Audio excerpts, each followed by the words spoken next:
नमस्कार friends, Unacademy classes में आपका स्वागत है। फ्रेंड्स, फटाफट से लाइव आ जाइए, हमारे साथ जुड़ जाइए। फिर हम आज के सेशन को स्टार्ट करेंगे। आज मैं आपके लिए क्या लेकर आया हूँ उस पर बात करने से पहले आप ज्यादा से ज्यादा वीडियो को लाइक और शेयर कर दीजिए भाई। आपके लाइक करने से आपकी प्रेजेंस का पता लगेगा और शेयर करने से जो आपका फ्रेंड सर्कल है वो इस वीडियो का बेनिफिट उठा पाएगा। तो आ जाइए फ्रेंड्स लाइव, फिर हम आज के सेशन को स्टार्ट करते हैं। फ्रेंड्स, आज मैं क्या लेकर आया हूँ आपके लिए? आज मैं एक क्विज कॉन्टेस्ट लेकर आया हूँ भाई आपके लिए, जो कि बेस्ड होगा कंप्लीट लीनियर अलजेब्रा पर। कंप्लीट लीनियर अलजेब्रा से कुछ मैं क्वेश्चंस लेकर आया हूँ और मैराथन चलेगा भाई। ये करीब करीब 2 आवर्स तो चलेगा ही चलेगा। हो सकता है 2 घंटे से ज्यादा भी चल जाए। ये जो सेशन है वो 2 घंटे से ज्यादा भी चल सकता है भाई। तो फटाफट से आप वीडियो को लाइक और शेयर कर दीजिए और हमारे साथ जुड़ जाइए। फिर हम आज के सेशन को स्टार्ट करते हैं। फ्रेंड्स, स्टार्ट करने से पहले मैं मेरे बारे में और अनअकैडमी के बारे में थोड़ी सी बातें बता देता हूँ भाई।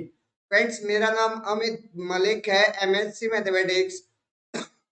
और जो आप मेरी क्लास देख रहे हो वो India largest learning platform Unacademy पर मेरी क्लास देख रहे हो। फ्रेंड्स, मुझे 2 साल का टीचिंग एक्सपीरियंस है in higher mathematics. Higher mathematics का क्या मतलब है? CSIR, NET, GATE, NBHM, TFR, इन सब में 2 साल का टीचिंग एक्सपीरियंस है। और यहाँ मैं आपकी हेल्प करता हूँ मैथमेटिक्स को सीखने में और कंसेप्ट बिल्डअप करने में।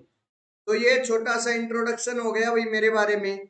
अब आगे बढ़ते हैं और बात करते हैं अनअकैडमी पर। अगर आप CSIR नेट को क्रैक करना चाहते हो तो इंडिया लार्जेस्ट लर्निंग प्लेटफॉर्म आपके लिए बेस्ट है, क्योंकि यहाँ प्लस सब्सक्रिप्शन पर आपको unlimited live and recorded courses मिलते हैं भाई, जिससे आप अपनी प्रिपरेशन को अच्छा कर सकते हो। प्रिपरेशन अच्छी होगी तो एग्जाम क्रैक हो गया भाई। That's clear. नेक्स्ट, क्या मेरे पास 3 टाइप की क्लासेस होती हैं भाई।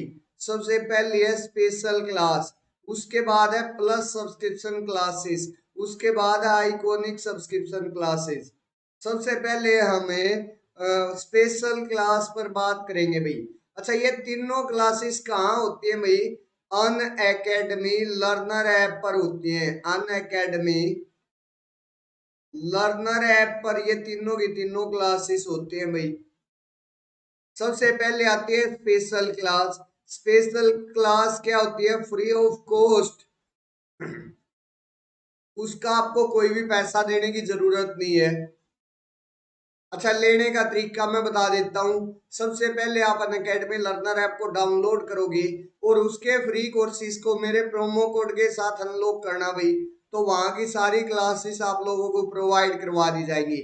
मेरा प्रोमो कोड है Amit M10। That's clear. Next, अच्छा भाई, वहां आपको क्या एक्स्ट्रा फीचर मिल रहा है उसके बारे में जान लेते हैं। वहां आपको मेन चीज है भाई, लेक्चर नोट्स की प्रोवाइड करवाए जाते हैं। PDF प्रोवाइड होती है भाई लेक्चर नोट्स की।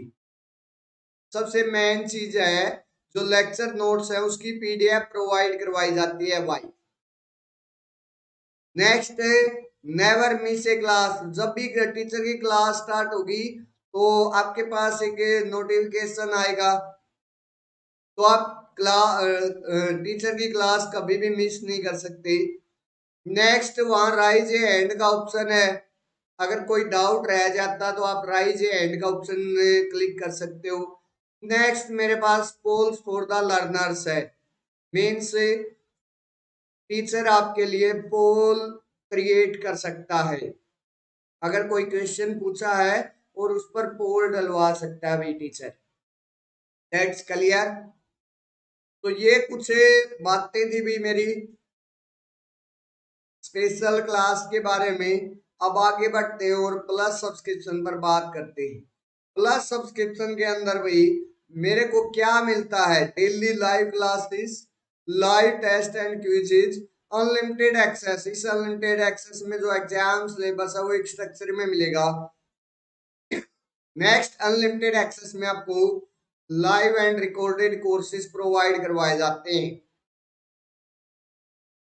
तो ये चारों चीजें मुझे क्या कहाँ मिलती है भाई? प्लस सब्सक्रिप्शन पर।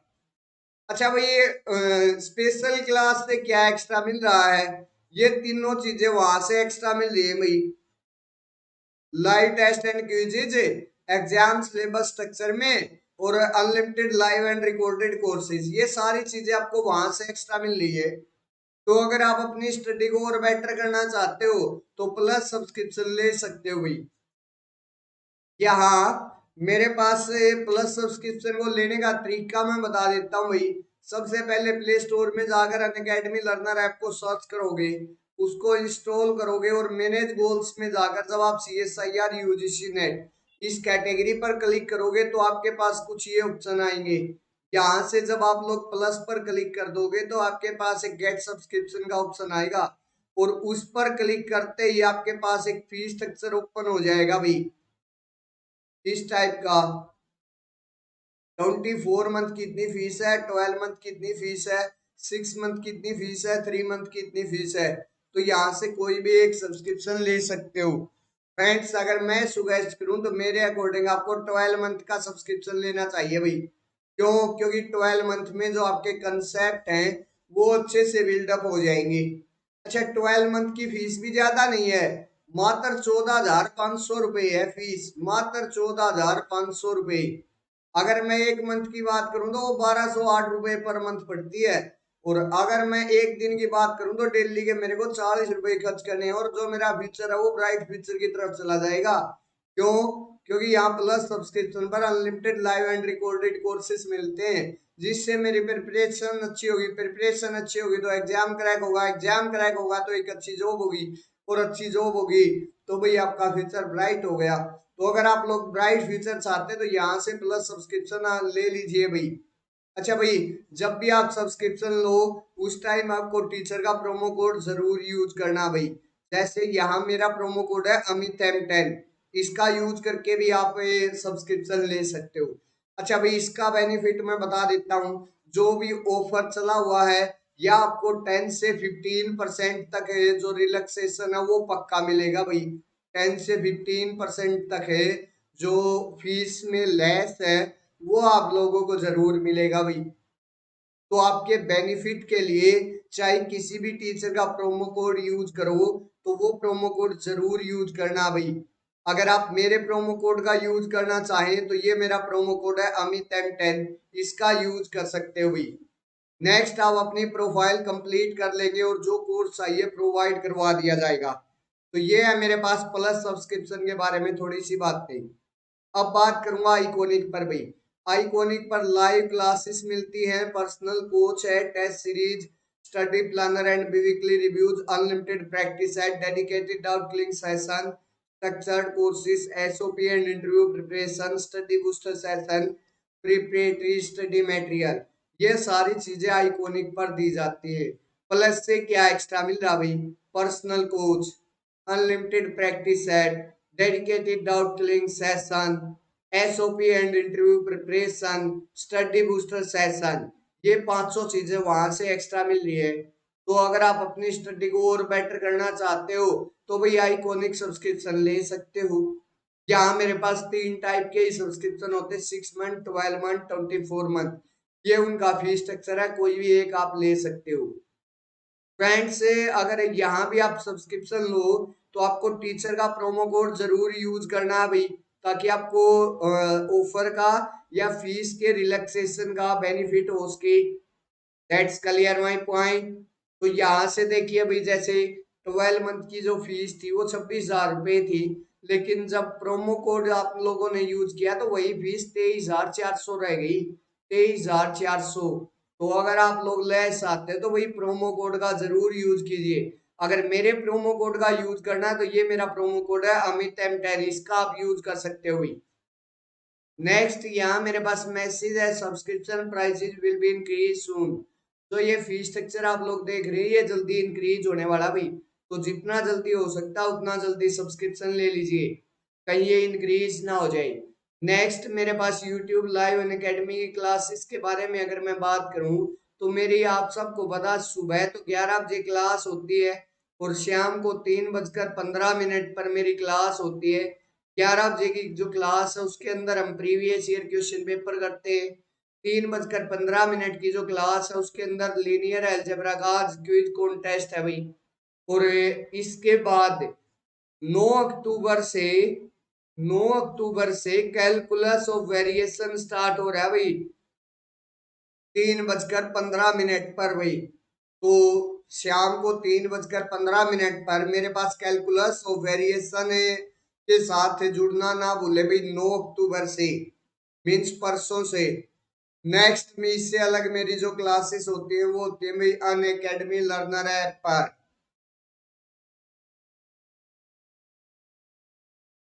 अच्छा भाई, मजे की बात पता क्या है, जो अन अकेडमी लर्नर ऐप पर मेरी क्लास है वो भी फ्री ऑफ कॉस्ट होती है। उसका आपको कोई भी पैसा देने की जरूरत नहीं है। लेने का तरीका मैं बता देता हूँ। सबसे पहले आप अन अकेडमी लर्नर ऐप को डाउनलोड करोगे और उसके फ्री कोर्सेज को मेरे प्रोमो कोड के साथ अनलॉक करना, तो वहाँ की सारी क्लासेस प्रोवाइड करवा दी जाएंगी। अच्छा, वहां भाई रियल एनालिसिस की क्लास चली हुई है भी, और रियल एनालिसिस में भी सीक्वेंस ऑफ फंक्शन की क्लास चली हुई है भाई, सीक्वेंस ऑफ फंक्शन की। और भाई कल से एक क्विज कॉन्टेस्ट भी होगा भाई वहां।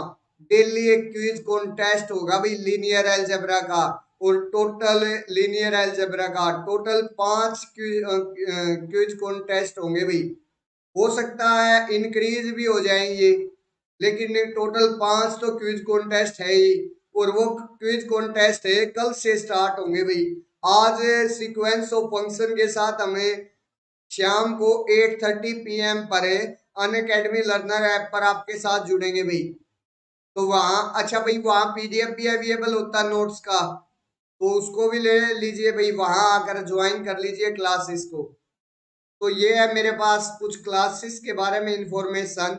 अब आगे बढ़ता हूँ और बात करता हूँ यहाँ एक रैपिड रिवीजन के बैच की। पेपर 1 यूजीसी नेट में जो पेपर 1 होता है उसके लिए रैपिड रिवीजन का एक कोर्स स्टार्ट हो रहा है भाई 10 अक्टूबर 2021 से। तो अगर आप लोग इस कोर्स को लेना चाहते हो, रैपिड रिवीजन करना चाहते हो, तो इस बैच के अंदर एनरोल करवा सकते हो भाई। नेक्स्ट अब आते हैं अपने टॉपिक पर भाई।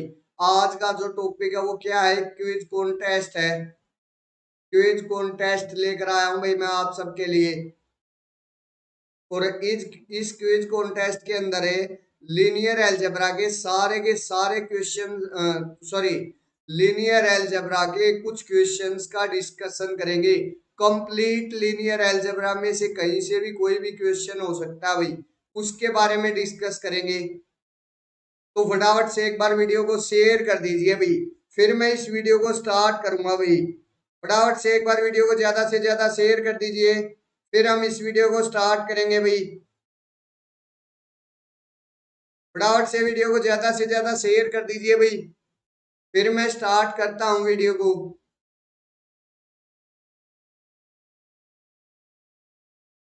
चलिए भाई स्टार्ट कर लेते हैं। पहला क्वेश्चन आ गया भाई मेरे पास, ये फर्स्ट क्वेश्चन है। क्या है मेरे पास, let A B N cross N matrices such that B A plus B square equal to I minus B A square, where I is the n cross n identity matrix. Which of the following is always true? A is non-singular, B is non-singular, A plus B is non-singular, AB is non-singular. मेरे पास कुछ दो matrices दे रखी है और उनकी ये formation दे रखी है भाई। और यहाँ से A B, A plus B और ए बी के नॉन सिंगुलर होने और सिंगुलर होने के बारे में बात कर रहा भाई। तो सबसे पहले तो मैं 2 मिनट का टाइम दे रहा हूं भाई आप लोगों को। 2 मिनट का टाइम है, एक बार आप लोग ट्राई कीजिए और मुझे बताइए भाई आपके अकॉर्डिंग इस क्वेश्चन का क्या आंसर बनता है। क्विज कॉन्टेस्ट का यही तो मतलब होता है कि पहले मैं क्वेश्चन लेकर आऊंगा, उसके बाद आप उसका क्या करोगे भाई, ट्राई करोगे उस क्वेश्चन को, और फिर जो भी उसका आंसर आएगा वो बताओगे, और फिर मैं उस पर डिस्कस करूंगा ताकि बाकी स्टूडेंट्स को भी उस आंसर के बारे में पता लग जाए। यही क्विज कॉन्टेस्ट का मतलब होता है। तो भाई, तो 2 मिनट का टाइम है आप सबके पास। आप फटाफट से एक बार बताइए भाई मुझे कमेंट सेक्शन में, आपके अकॉर्डिंग इस क्वेश्चन का क्या आंसर बनता है। फटाफट से बताइए भाई आपके अकॉर्डिंग इस क्वेश्चन का क्या आंसर बनता है।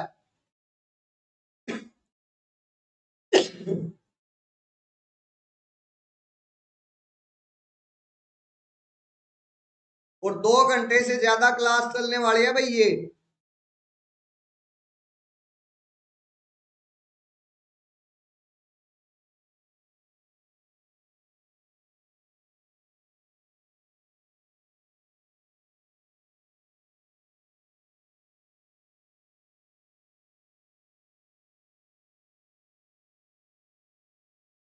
चलिए भाई, अगर आपके अकॉर्डिंग कोई भी आंसर नहीं आ रहा तो मैं डिस्कस करना स्टार्ट कर देता हूं।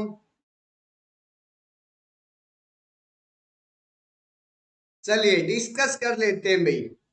मेरे पास यहाँ क्या दे रखा भाई, ए बी, वो 2 मैट्रिक्स दे रखी है भाई एन क्रॉस एन ऑर्डर की, और ये रिलेशन दे दी भाई B A plus B square equal to identity minus B A square.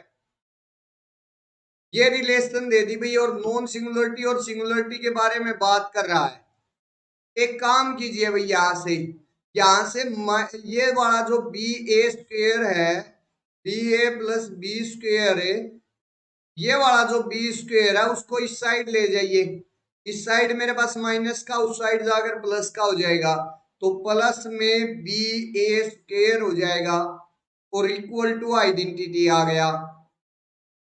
B को कॉमन निकाल लीजिए, बी इंटू में A plus B plus A square equal to identity.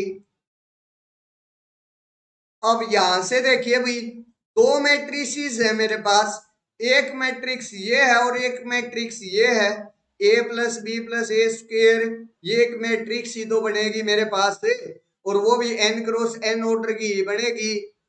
That's clear. तो 2 n क्रॉस n ऑर्डर की matrices हैं, उनका जो product है आइडेंटिटी मैट्रिक्स आ रहा है, तो मेरे पास वो जो दोनों मैट्रिक्स है वो क्या होंगी, दोनों मैट्रिक्स मेरे पास नॉन सिंगुलर हो जाएंगी। तो यहां से मेरे पास नॉन सिंगुलर सिर्फ और सिर्फ क्या, कौन सी मैट्रिक्स आई भाई, एक तो बी आ गई और एक मेरे पास आ गई A plus B plus A square. ये 2 मैट्रिक्स ही क्या आई भाई, नॉन सिंगुलर आई। That's clear my point. तो यहां से मेरे पास फर्स्ट में कह रहा A is non singular. A non singular होना तो कोई जरूरी नहीं है भाई। क्या कर लू मैं, एक काम कर लीजिए, अगर इसका काउंटर एग्जांपल चाहिए तो ए को 0 मैट्रिक्स ले लीजिए, अगर और बी को ले लीजिए आइडेंटिटी मैट्रिक्स, तो मेरे पास इसका काउंटर एग्जांपल मिल जाएगा। कैसे, यहां मेरे पास 0 मैट्रिक्स हो जाएगा, ये बी ए की जगह 0 हो जाएगा, प्लस में आइडेंटिटी का स्क्वायर आइडेंटिटी आ जाएगा, equal to identity as it is, minus में बी ए का स्क्वायर क्या आ जाएगा मेरे पास, 0 मैट्रिक्स आ जाएगा, तो आइडेंटिटी इक्वल टू आइडेंटिटी आ गया। That's clear. अगर मैं ए को क्या लेकर चला था, 0 मैट्रिक्स, तो यहां से मेरे पास क्या हो गया भाई, ए नॉन सिंगुलर तो नहीं हो सकती, ऑलवेज ट्रू तो नहीं है ए नॉन सिंगुलर की बात, तो ये वाला जो ऑप्शन है वो इनकरेक्ट हो गया। अच्छा भाई, बी के बारे में मैंने यहां से बोल ही दिया कि बी मेरे पास क्या होगी, एक तो बी मैट्रिक्स है और एक ये matrix A plus B plus A square, ये दोनों क्या होंगी भाई, मेरे पास नॉन सिंगुलर होंगी। तो यहां से मेरे पास क्या हो गया, जो सेकंड ऑप्शन है वो बी इज नॉन सिंगुलर, वो करेक्ट हो गया। थर्ड ऑप्शन पर आइए भाई, ए प्लस बी के बारे में अगर मैं बात करूं तो ए प्लस बी के बारे में बोल रहा कि नॉन सिंगुलर होगी भाई। एक काम कर लेते हैं, ए प्लस बी को मैं क्या ले मान लेता हूं, ए प्लस बी को मैं नल मैट्रिक्स मान ले, सॉरी, ए प्लस बी को हम क्या माने, क्योंकि बी को नल नहीं मान सकता ना मैं, तो ए प्लस बी को दोनों, ए प्लस बी को नल मान लीजिए भाई, ए प्लस बी को नल मान लीजिए और बी को वहां आइडेंटिटी मानिए भाई, तो मेरे और ए को क्या मान लीजिए, माइनस आइडेंटिटी। ए को माइनस आइडेंटिटी मान लिया, बी को मैंने आइडेंटिटी मान लिया। तो ए प्लस बी मेरे पास क्या हो गया, ए प्लस बी मेरे पास जीरो मैट्रिक्स बन जाएगा। तो यहां से मेरे पास, और अब पुट कीजिए भाई इसके अंदर, तो बी की जगह तो हो गया आइडेंटिटी, ए प्लस बी की जगह हो गया जीरो, प्लस में ए स्क्वेयर मेरे पास क्या आएगा, आइडेंटिटी, क्योंकि माइनस आइडेंटिटी का स्क्वायर मेरे पास आइडेंटिटी तो आता है। That's clear. और इक्वल टू आइडेंटिटी है ही, तो यहां से identity into identity, identity matrix आ गई इक्वल टू आइडेंटिटी। तो मेरे पास ये क्या हो गया, ए प्लस बी का नॉन सिंगुलर होना तो कोई जरूरी नहीं है, क्योंकि यहाँ सिंगुलर आ गया मेरे पास। तो यहाँ से थर्ड ऑप्शन भी इनकरेक्ट हो गया काउंटर एग्जांपल से। और ए बी के तो बारे में बात ही नहीं है भाई, कहीं भी मेरे पास इसके अंदर ए इंटू बी तो है ही नहीं। अच्छा, ए बी नॉन सिंगुलर के बारे में अगर मैं बात कर रहा हूं, तो ये बात तो सरासर वैसे ही गलत होगी। अगर मैं क्या ले लूं, ए को जीरो मैट्रिक्स ले लूं, ए को जीरो अगर मैट्रिक्स ले लिया और बी को आइडेंटिटी मैट्रिक्स ले, बी को चाहे कुछ भी मैट्रिक्स लेता रहूं, तो ए इंटू बी मेरे पास कभी भी क्या नहीं हो सकती, नॉन सिंगुलर, वो ऑलवेज क्या होगी, जीरो मैट्रिक्स। तो उससे ये वाला जो एग्जाम्पल है, ये वाला जो ऑप्शन है वो भी इनकोरेक्ट हो गया। तो इस क्वेश्चन का जो आंसर आया वो आया second option. Second option is the correct answer of this question. इस तरीके से हम इस टाइप के क्वेश्चंस को हैंडल करते हैं भाई। अगर इसमें किसी को कोई डाउट रहा है, किसी को कोई कंफ्यूजन रहा है, तो मेरे से कमेंट सेक्शन में पूछ सकता भाई, मैं उसका जो भी डाउट है उसको क्लियर करूंगा। अगर कोई डाउट है तो मेरे से पूछ लीजिए, अदरवाइज नेक्स्ट प्रॉब्लम पर आगे बढ़ने की इजाजत दीजिए भाई।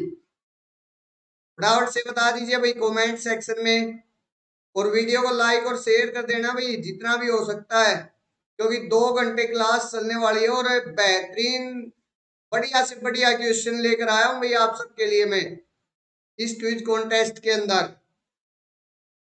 चलिए भाई आगे बात करते हैं नेक्स्ट क्वेश्चन पर भाई। नेक्स्ट क्वेश्चन मेरे पास क्या है, ये दे रखा भाई नेक्स्ट क्वेश्चन। यहाँ मेरे पास है लेट डी कोई भी non zero n cross n real matrix है भाई, with n greater than equal to 2, which of the following implication is valid.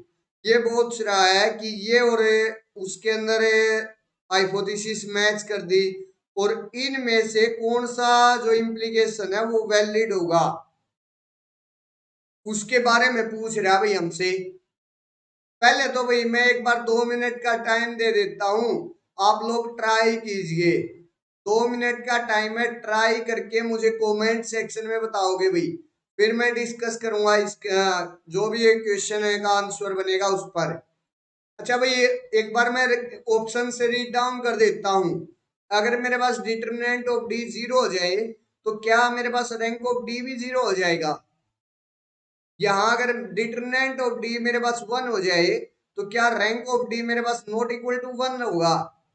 यहाँ रैंक ऑफ डी अगर 1 हो जाए, तो क्या डिटरमिनेंट ऑफ डी भी मेरे पास नॉन जीरो हो जाएगा।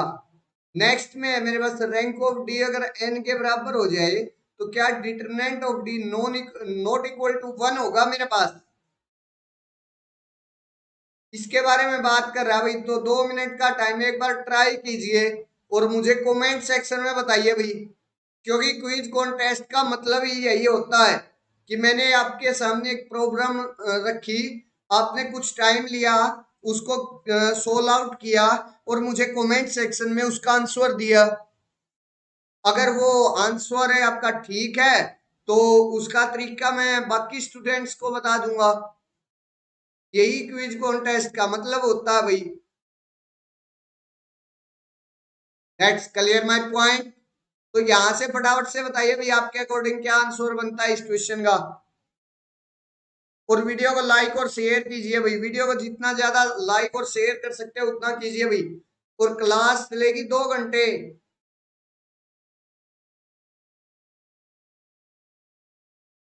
हो सकता है 2 घंटे से ज्यादा भी चल जाए भाई।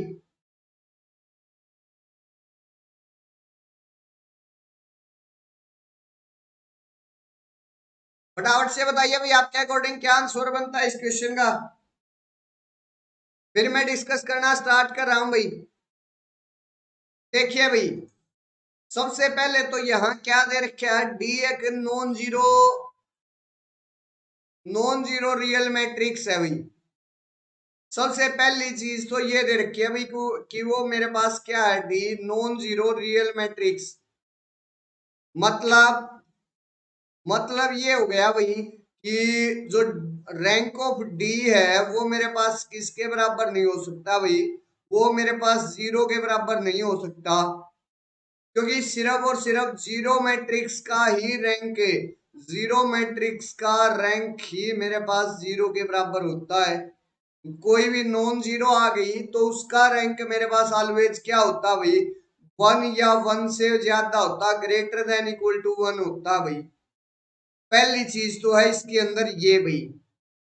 अच्छा भाई, दूसरी एक बात ध्यान दीजिए भाई, यहाँ मेरे पास डिटरमिनेंट हो, अच्छा मेरे पास जो ऑर्डर है मैट्रिक्स का वो कम से कम 2x2 ऑर्डर का जरूर होगा भाई, 2x2 ऑर्डर जरूर होगा भाई। हो सकता है उससे ज्यादा का भी हो जाए, एन की जो वैल्यू है वो मेरे पास 2x2 ऑर्डर की तो पक्का होगी, हो सकती है उससे ज्यादा भी हो जाए। ये दे रखी भाई एन की जो वैल्यू है वो ग्रेटर देन इक्वल टू 2 है। That's clear. अब आइए भाई, ये चीजें मेरे को दे रखी हैं और फर्स्ट ऑप्शन में क्या दे दिया भाई, डिटरमिनेंट जीरो दे दिया, और ये पूछ लिया कि रैंक मेरे पास जीरो के बराबर हो जाएगा। कम से कम मेरे पास 2x2 ऑर्डर की मैट्रिक्स है भाई, और उसका डिटरमिनेंट अगर जीरो है तो क्या मैं ये बोल सकता हूँ कि वो जीरो मैट्रिक्स बन जाएगी। जीरो मैट्रिक्स बनने अगर बनी है तो मेरे पास डी नॉन जीरो नहीं हो सकती, यहाँ कंट्राडिक्शन आ गई, क्योंकि रैंक ऑफ डी जिस भी मैट्रिक्स का रैंक डी, जिस भी मैट्रिक्स का रैंक जीरो होता तो वो जीरो मैट्रिक्स होती है, लेकिन यहाँ इसने क्या बोला है, नॉन जीरो, तो यहां से मेरे पास कंट्राडिक्शन आ गई, रैंक मेरे पास जीरो के बराबर नहीं हो सकता। That's clear my point. तो पहला ऑप्शन मेरा क्या हो गया भाई, इनकोरेक्ट हो गया, पहला ऑप्शन हुआ इनकोरेक्ट। दूसरे ऑप्शन पर बात कीजिए भाई। दूसरे ऑप्शन में कह रहा है कि डिटरमिनेंट ऑफ डी अगर वन के बराबर आ जाए तो रैंक ऑफ डी मेरे पास वन के बराबर नहीं होगा। अगर मेरे पास जो डिटरमिनेंट ऑफ डी वन के बराबर आया है, मीन्स डिटरमिनेंट ऑफ डी मेरे पास किसके बराबर आ गया भाई, वो नॉन जीरो आ गया। यहाँ वन देने का क्या मतलब है, वो मेरे पास नॉन जीरो आ गया। सीधी सीधी बात क्या हो गई, जो मेरा पास रैंक है मैट्रिक्स का, रैंक ऑफ डी क्या हो गया, उसके ऑर्डर के बराबर हो गया, order of matrix. That's clear my point. और यहाँ ना कम से कम ऑर्डर क्या हो सकता है, 2x2, उससे कम मेरे पास ऑर्डर नहीं हो सकता भाई 2x2 से। तो और ये कह रहा है कि रैंक ऑफ डी मेरे पास वन के बराबर नहीं होगा। यस, सच्ची बात है भाई, मेरे पास वो वन के बराबर कभी भी नहीं होगा रैंक के, अगर डिटरमिनेंट ऑफ डी मेरे पास वन के बराबर आ जाता है तो, क्योंकि मेरे पास जो ऑर्डर है वो टू या टू से ज्यादा है, और उसी ऑर्डर के बराबर मेरे पास फिर रैंक होगा। तो यहां से कभी भी मेरे पास जो रैंक है वो किसके बराबर नहीं हो सकता भाई, जो रैंक है वो वन के बराबर नहीं हो सकता। नहीं हो सकता तो ये स्टेटमेंट क्या हो गई, ट्रू हो गई भी मेरे पास। अब आगे बढ़िए भाई, रैंक ऑफ डी मेरे पास अगर वन के बराबर है तो क्या determinant of D non zero होगा, गलत बात, सरासर गलत।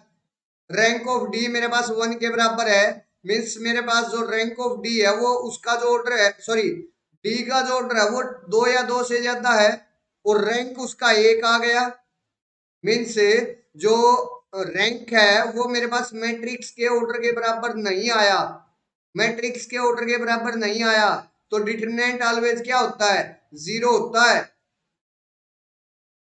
क्योंकि वो मेरे पास से सिंगुलर मैट्रिक्स होती है और सिंगुलर का डिटरमिनेंट जीरो होता है। तो यहां से थर्ड ऑप्शन क्या हो गया, इनकोरेक्ट। फोर्थ ऑप्शन पर बात कीजिए भाई। फोर्थ ऑप्शन क्या कह रहा है, रैंक ऑफ डी अगर मेरे पास एन के बराबर आ जाए तो डिटरमिनेंट ऑफ डी मेरे पास वन के बराबर नहीं होगा। यह भी गलत बात हुई, रैंक ऑफ डी मेरे पास एन के बराबर आना चाहिए।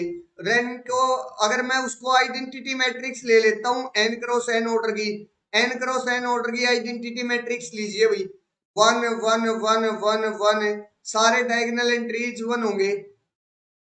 और एक डायगोनल मैट्रिक्स है, डायगोनल मैट्रिक्स की जो प्रोडक्ट है वो मेरे पास डायगोनल एंट्रीज आती है, और one one one one n times होगा, तो वो मेरे पास determinant of I n cross n वो कितना हो गया, वन के बराबर हो गया।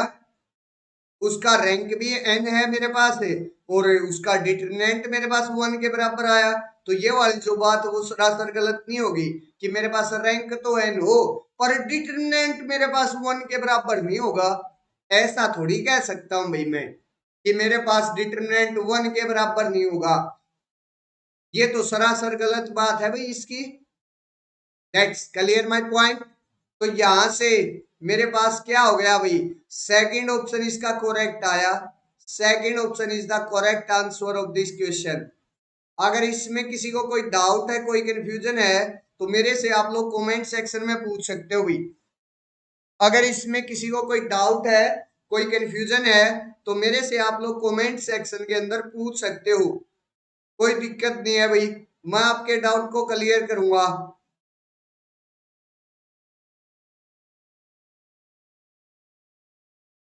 बता दीजिए भाई फटाफट से, कोई डाउट कोई कंफ्यूजन है तो आपके मन में, अदरवाइज फिर हम आगे बढ़ेंगे भाई। भाई ऐसे काम थोड़ी चलेगा, आप कमेंट सेक्शन में थोड़ा सा सहयोग तो कीजिए, कम से कम ये तो बता सकते हैं कि ये क्लियर हुआ या नहीं हुआ। और ना ही अभी तक आपने वीडियो को लाइक और शेयर किया है, ऐसे थोड़ी काम चलते हैं।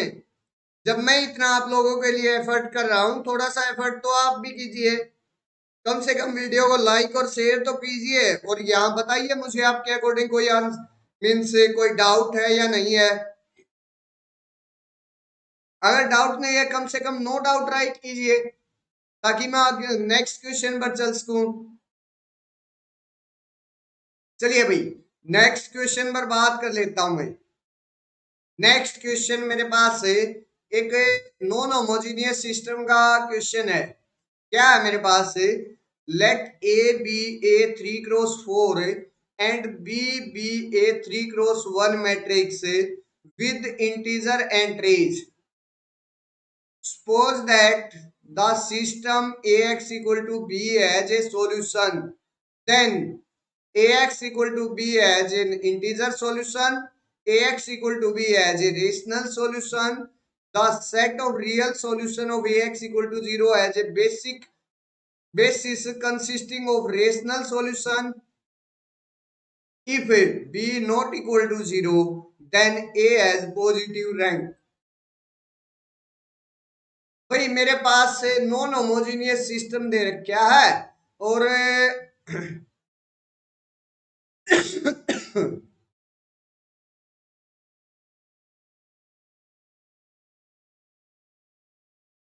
और मेरे को ये चार ऑप्शन देकर ये पूछ रहा है भाई इनमें से कौन सा ऑप्शन करेक्ट होगा कौन सा नहीं होगा।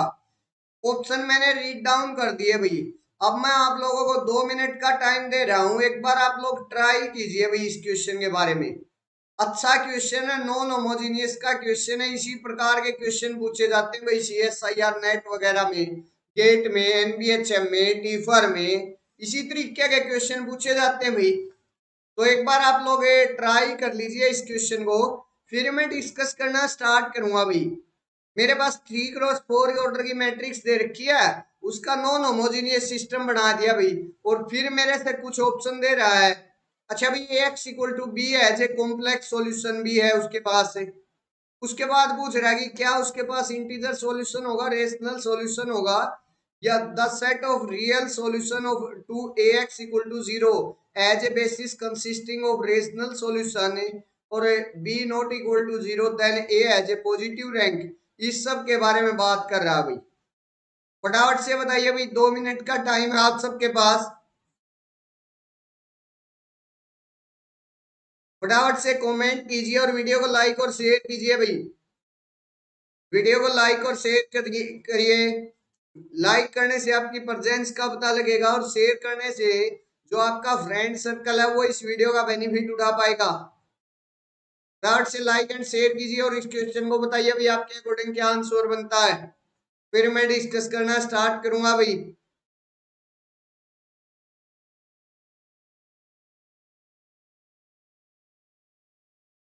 चलिए भाई, अगर आप लोग नहीं बता पा रहे तो मैं करता हूं भाई सोल्व इसको। अगर आप लोगों ने ट्राई कर लिया तो मुझे कमेंट सेक्शन में बताइए भाई।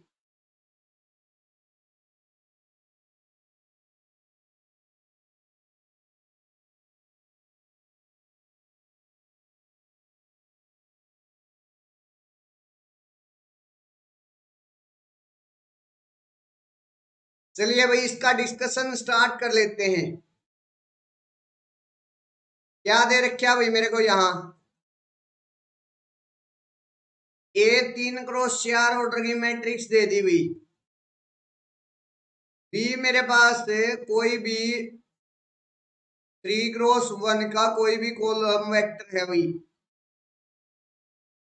अच्छा भाई, सा एक बात ध्यान देना भाई, यहाँ मेरे पास इंट्रीज कैसी है? इंटीजर एंट्रीज है।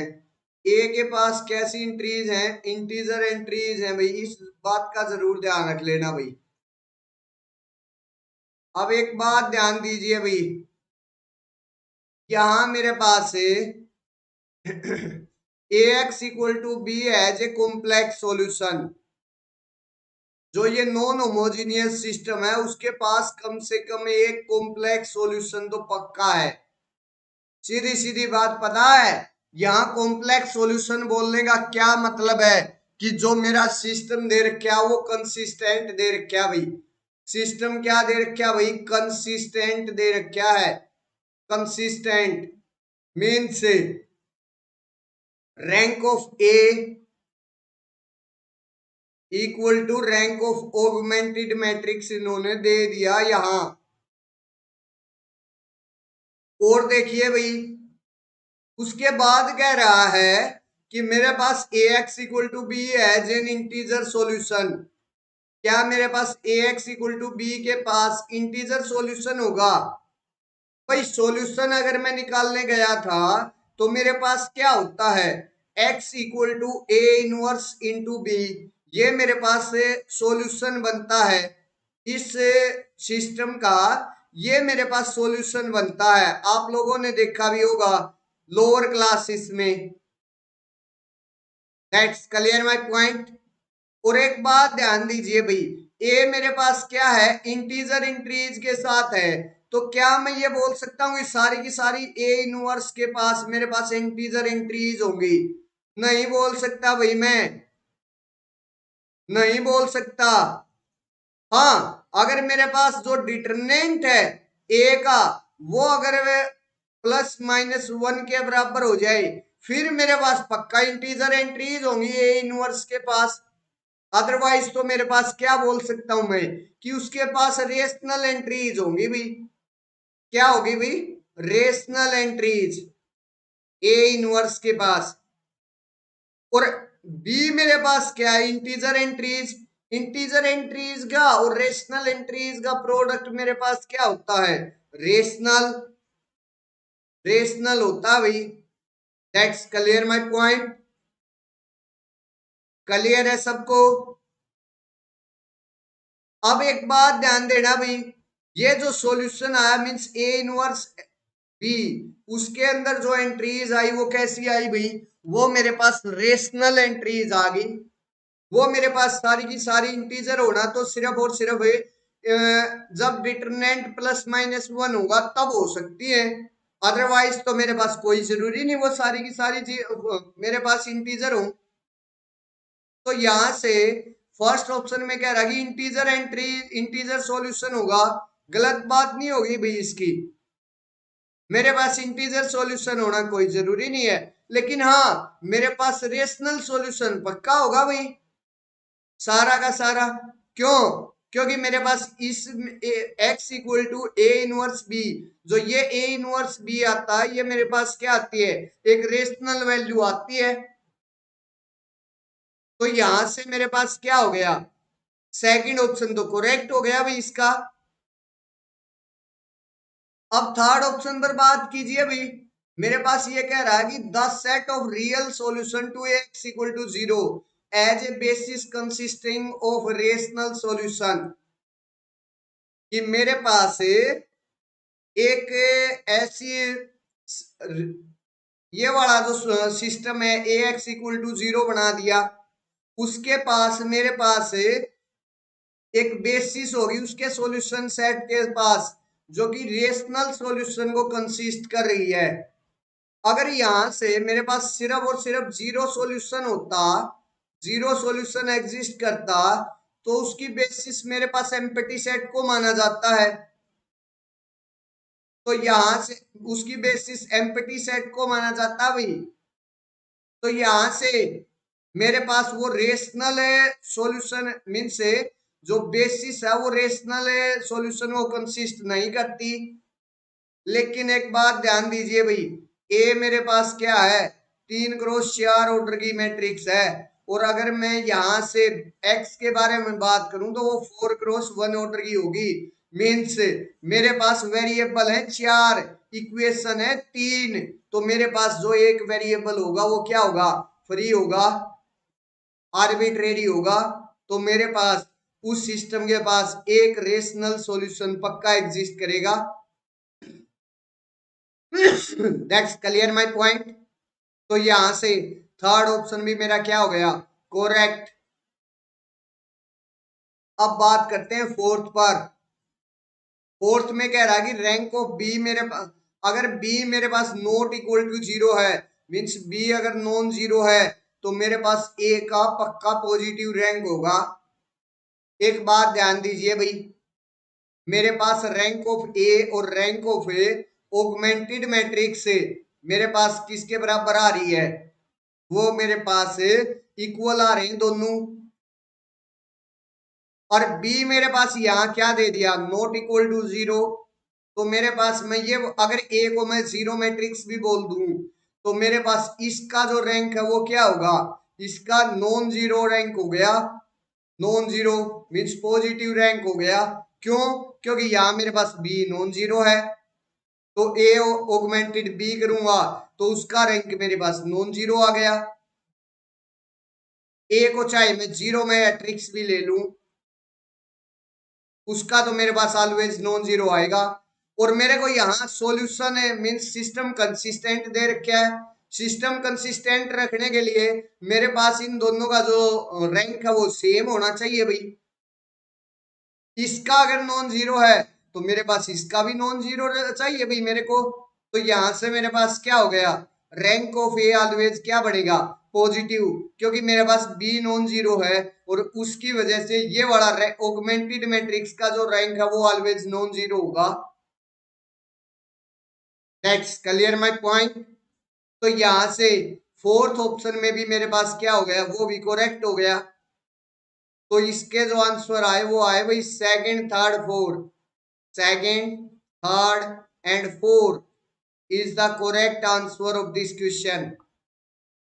अगर भाई इसमें डाउट आया है, कंफ्यूजन आया है, तो मेरे से आप लोग कमेंट सेक्शन के अंदर पूछ सकते हो। अदरवाइज फिर हम नेक्स्ट क्वेश्चन पर बढ़ेंगे भाई। अगर इसमें किसी को कोई डाउट है, कोई कंफ्यूजन है, तो मेरे से आप लोग कमेंट सेक्शन के अंदर पूछ सकते हो। अदरवाइज फिर मैं नेक्स्ट क्वेश्चन पर चलूंगा भाई। फटाफट से बता दीजिए भाई कमेंट सेक्शन में,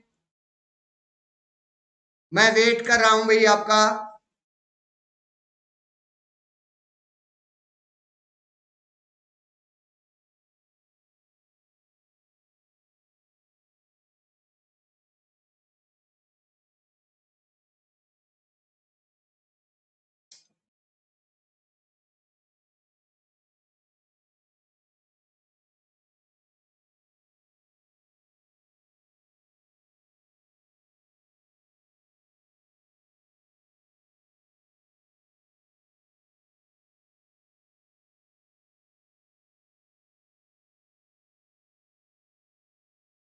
चलिए भाई मैं नेक्स्ट क्वेश्चन पर बात करता हूं।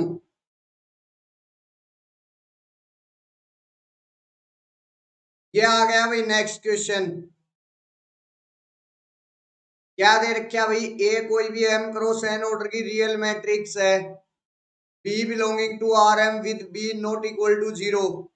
बी कोई भी नॉन जीरो वेक्टर है भाई, आर एम से बिलोंग कर रहा है।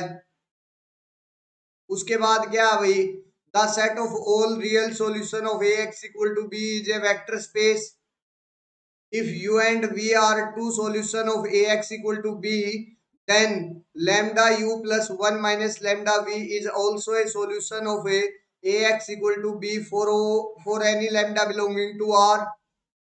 नेक्स्ट है मेरे पास for any two solutions u and v of ax equal to b, the linear combination lambda u plus 1 minus a lambda v is also a solution of ax equal to b only when lambda equal is greater than equal to 0 less than equal to 1.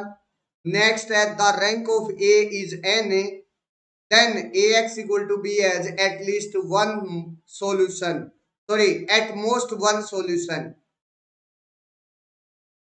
तो भाई फटाफट से 2 minute क्या, मैं एक बार time दे रहा हूं भाई आप लोगों को, इस क्वेश्चन के बारे में एक बार ट्राई कीजिए। 2 मिनट का टाइम है आप सबके पास भाई, एक बार ट्राई कीजिए और फिर मुझे बताइए आपके अकॉर्डिंग क्या आंसर बनता है इस क्वेश्चन का। 2 मिनट का टाइम दे रहा हूं भाई, मैंने रीड डाउन कर दिया है। मेरे पास कोई भी नॉन होमोजीनियस सिस्टम दे रहा है भाई, नॉन होमोजीनियस सिस्टम दे रहा है कोई भी, और 4 ऑप्शन देकर उसके बारे में बात कर रहा भाई। पहले मैं बात कर रहा है क्या उसके मेरे पास जो रियल सॉल्यूशन होंगे, रियल सॉल्यूशन का जो सेट होगा क्या वो वेक्टर स्पेस को फॉर्म करेगा। क्या मेरे पास lambda u plus 1 minus lambda v करूं तो वो मेरे पास सॉल्यूशन को फॉर्म करेगा एक्स इक्वल टू बी को। अगर मेरे पास यू और वी क्या है, दो सॉल्यूशन है उसके, या मेरे पास ओनली जब करेगा जब lambda greater than equal to zero, lambda 0 और 1 के बीच में लाई करेगा तब करेगा। या मेरे पास अगर ए का रैंक एन हो जाता है तो मेरे पास A x equal to B has at most one solution होगा। इसके बारे में बताइए भाई फटाफट से, 2 मिनट का टाइम है, ट्राई कीजिए फिर मैं डिस्कस करूंगा भाई इस क्वेश्चन को। और फटाफट से वीडियो को लाइक और शेयर जरूर कीजिए भाई, वीडियो को लाइक और शेयर जरूर कीजिए। लाइक करने से आपकी प्रेजेंस का पता लगेगा और शेयर करने से जो आपका फ्रेंड सर्कल है वो इस वीडियो का बेनिफिट उठा पाएगा भाई। तो वीडियो को लाइक और शेयर जरूर कीजिए भाई, ताकि ज्यादा से ज्यादा स्टूडेंट इस क्विज कॉन्टेस्ट का बेनिफिट उठा सके। और ये एक मैराथन सेशन है भाई, 2 घंटे तो कम से कम चलेगा ही चलेगा, हो सकता है ये क्लास 2 घंटे से ज्यादा भी चल जाए।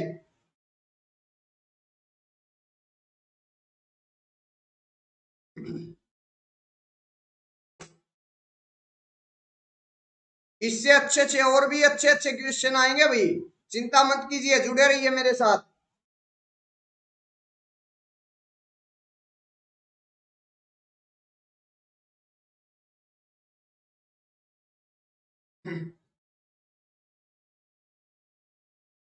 चलिए भाई मैं डिस्कस करना स्टार्ट कर रहा हूं। मेरे पास क्या दे रखा है भाई, ए कोई भी एम क्रॉस एन ऑर्डर की रियल मैट्रिक्स है, बी कोई भी आर एम का कोई भी नॉन जीरो वेक्टर है, और अगर मैं ए एक्स इक्वल टू बी करूंगा तो वो मेरे पास क्या होगा भाई, ए एक्स इक्वल टू बी किया तो वो मेरे पास नॉन होमोजीनियस सिस्टम हो गया, नॉन होमोजीनियस सिस्टम। और एक बात ध्यान दीजिए भाई, जो भी नॉन होमोजीनियस सिस्टम होता है उसका मेरे पास जीरो जीरो सॉल्यूशन कभी भी एग्जिस्ट नहीं करता, जीरो सॉल्यूशन एग्जिस्ट नहीं करता। तो यहां से मेरे पास सेट दे रखा भाई इसके रियल सॉल्यूशंस का, इसके रियल सॉल्यूशंस का सेट दे दिया भाई। और ये बोल रहा है कि क्या वो वेक्टर स्पेस को फॉर्म करेगा। अगर वेक्टर स्पेस को वो सेट फॉर्म करेगा तो मेरे पास उसके अंदर क्या जाना चाहिए था, जीरो वेक्टर जाना चाहिए था। लेकिन यहां मेरे पास क्या नहीं जा पाएगा भाई, जीरो वेक्टर नहीं जा पाएगा, और जीरो वेक्टर ही नहीं गया तो मेरे पास वेक्टर स्पेस फॉर्म नहीं हो पाएगा।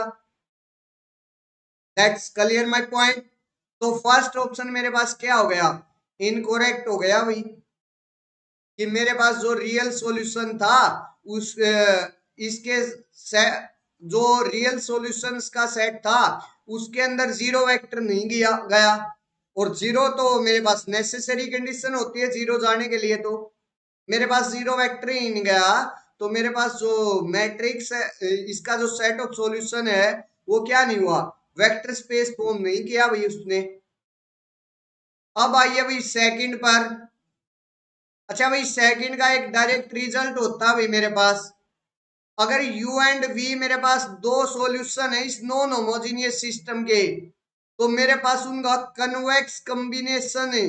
कन्वेक्स कॉम्बिनेशन मेरे पास क्या बनता है भाई, कन्वेक्स कॉम्बिनेशन मेरे पास सॉल्यूशन बनाता है।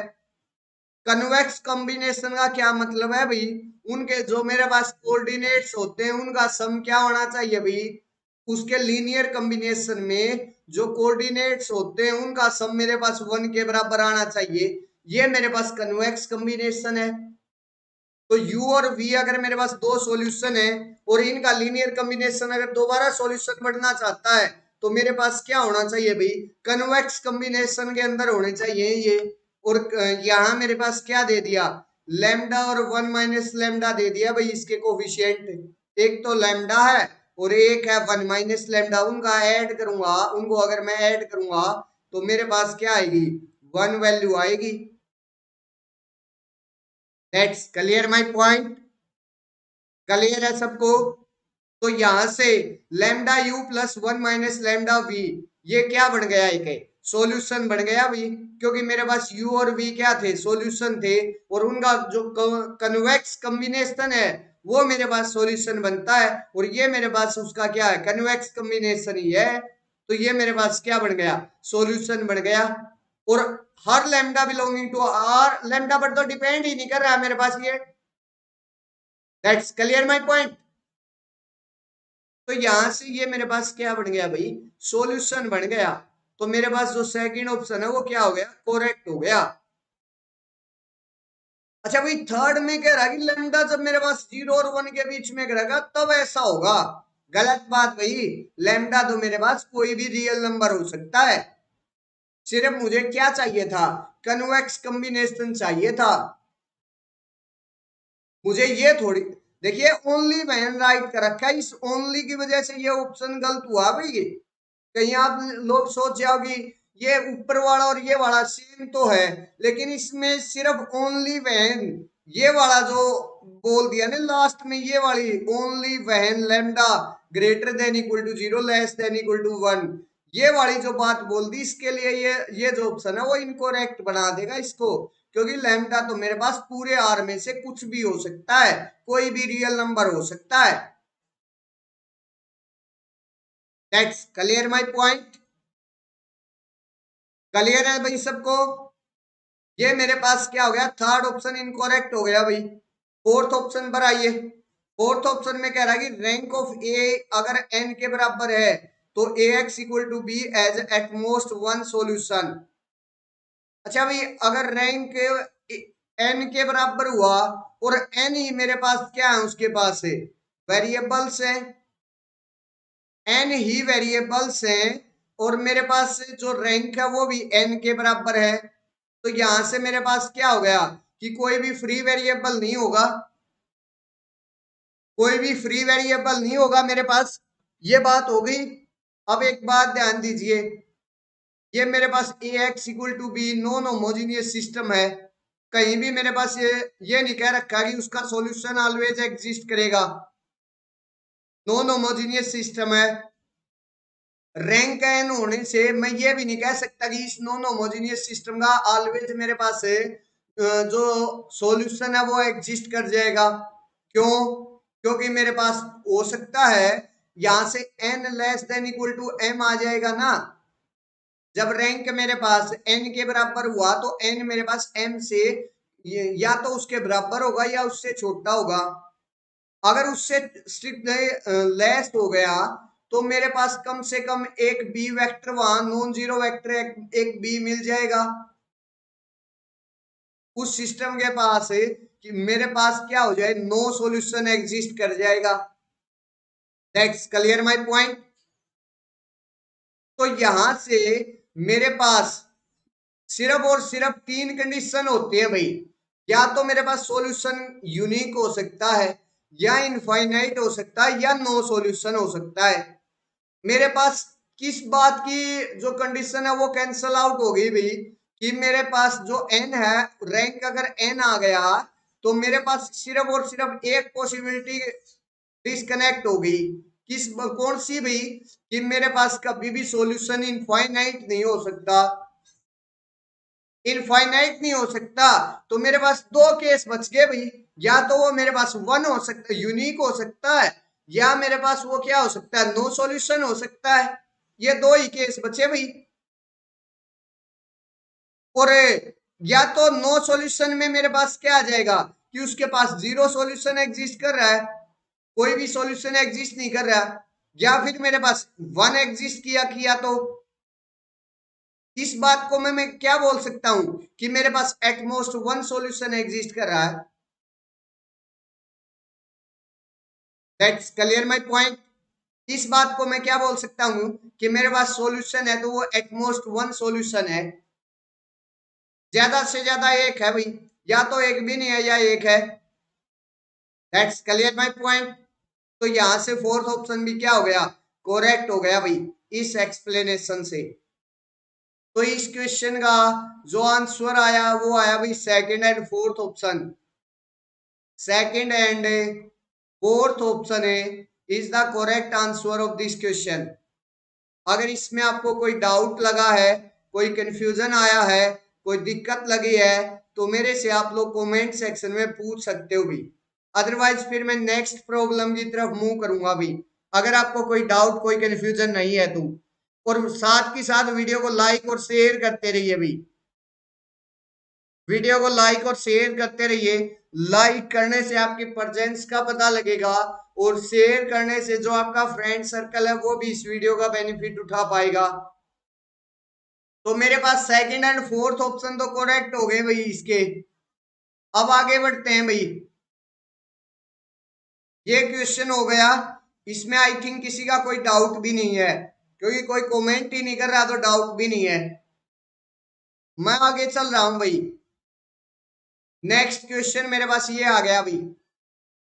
मेरे को क्या करना है भाई, dimension of vector space of all symmetric matrices A equal to A J K of order n cross n greater than equal to 2 with real entries A11 equal to 0 and trace 0 is। मेरे पास से मेरे को dimension निकालना है भाई, और उस vector space के अंदर क्या है, किस वेक्टर स्पेस का डायमेंशन निकालना भाई। सबसे पहले तो मेरे पास A N cross n order की मैट्रिक्स है, और उसके अंदर वो कुछ प्रॉपर्टीज को रख रहा है भाई। पहली प्रॉपर्टीज है सिमेट्रिक मैट्रिक्स है वो। दूसरी प्रॉपर्टीज है मेरे पास a one one equal to zero हो रहा है, और तीसरी प्रॉपर्टीज है ट्रेस जीरो हो रही है। ये तीन प्रॉपर्टीज को रख रहा है भाई मेरे पास वो। और यहाँ एक बात ध्यान रखना भाई, n greater than equal to two है, एन दो या दो से ज्यादा भाई, मीन्स मैट्रिक्स का जो ऑर्डर है वो दो या दो से ज्यादा है, एक वन क्रॉस वन नहीं है। और मेरे पास इसके डायमेंशन के बारे में बताना भाई क्या होगा। तो भाई फटाफट से एक बार मैं 2 मिनट का टाइम दे रहा हूं भाई, ताकि आप लोग इस क्वेश्चन को ट्राई कर सको भाई। क्योंकि क्वेश्चन है जो सीखना है वो आपको सीखना है, मेरे को नहीं सीखना है। तो जब तक आप लोग इस क्वेश्चन पर ट्राई करके इसका सॉल्यूशन निकालने की कोशिश नहीं करोगे, क्या भाई ये वन वन वन समझ नहीं आया भाई विकास। वन वन वन वन क्या है ये, एक बार ट्राई कीजिए भाई, ताकि जब आप किसी क्वेश्चन को ट्राई करते हैं, और ट्राई करने के बाद जब उसका आपसे कोई मिस्टेक रह जाती है, और सामने वाला जब सॉल्यूशन बताता है तो आपको अपनी गलती का पता चलता है। विकास इसका मतलब क्या है भाई, वन वन वन वन। आप लोग क्लियर तो कीजिए विकास इसको।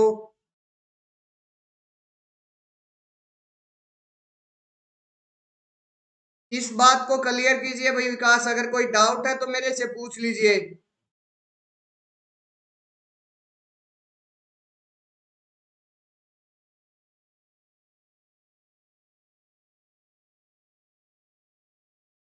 ऑप्शन वन वन, एक बार बताइए ना भाई कि ऑप्शन वन है, वन वन का क्या मतलब होता है? वो तो 11 हो गया। चलिए भाई देखते हैं कौन सा इसका करेक्ट आंसर आता है, उसके बारे में देखिए भाई। सबसे पहले एक बात ध्यान दीजिए भाई, यहां मेरे पास वेक्टर स्पेस कैसा दे रखा भाई, सारी की सारी सिमेट्रिक मैट्रिसेस है उसके बाद उसके पास। और जो भी सिमेट्रिक मैट्रिसेस का मेरे पास डायमेंशन होता है वो क्या होता है, n into n plus one by two होता है मेरे पास। That's clear my point. n into n plus one by two मेरे पास क्या होता है, जो भी सिमेट्रिक मैट्रिक्स है, जो कोई भी सिमेट्रिक मैट्रिक्स है उसकी डायमेंशन मेरे पास क्या होती है, n into n plus one by two. यहां मेरे पास दो कंडीशन और दे दी भाई उन्होंने कि मेरे पास ए वन वन जो क्वांटिटी है वो भी जीरो के बराबर है। That's clear. मेरे पास एक तो सिचुएशन ये आ गई थी, एक कंडीशन और दे दी भाई, तो मेरे पास क्या हो गया, -1। एक एल आई कंडीशन और आ गई ना मेरे पास, तो मेरे पास जो फ्री वेरिएबल बचे वो कितने बच गए, n into n plus one by two -1। अच्छा भाई यहाँ एक कंडीशन ये और दे दी कि ट्रेस तो जीरो हो जाए, तो फिर से मेरे पास -1। That's clear my point. अच्छा भाई अब आप लोग बोल दोगे कि सर क्या ये a one one equal to zero trace zero L I condition है? यस एल आई है।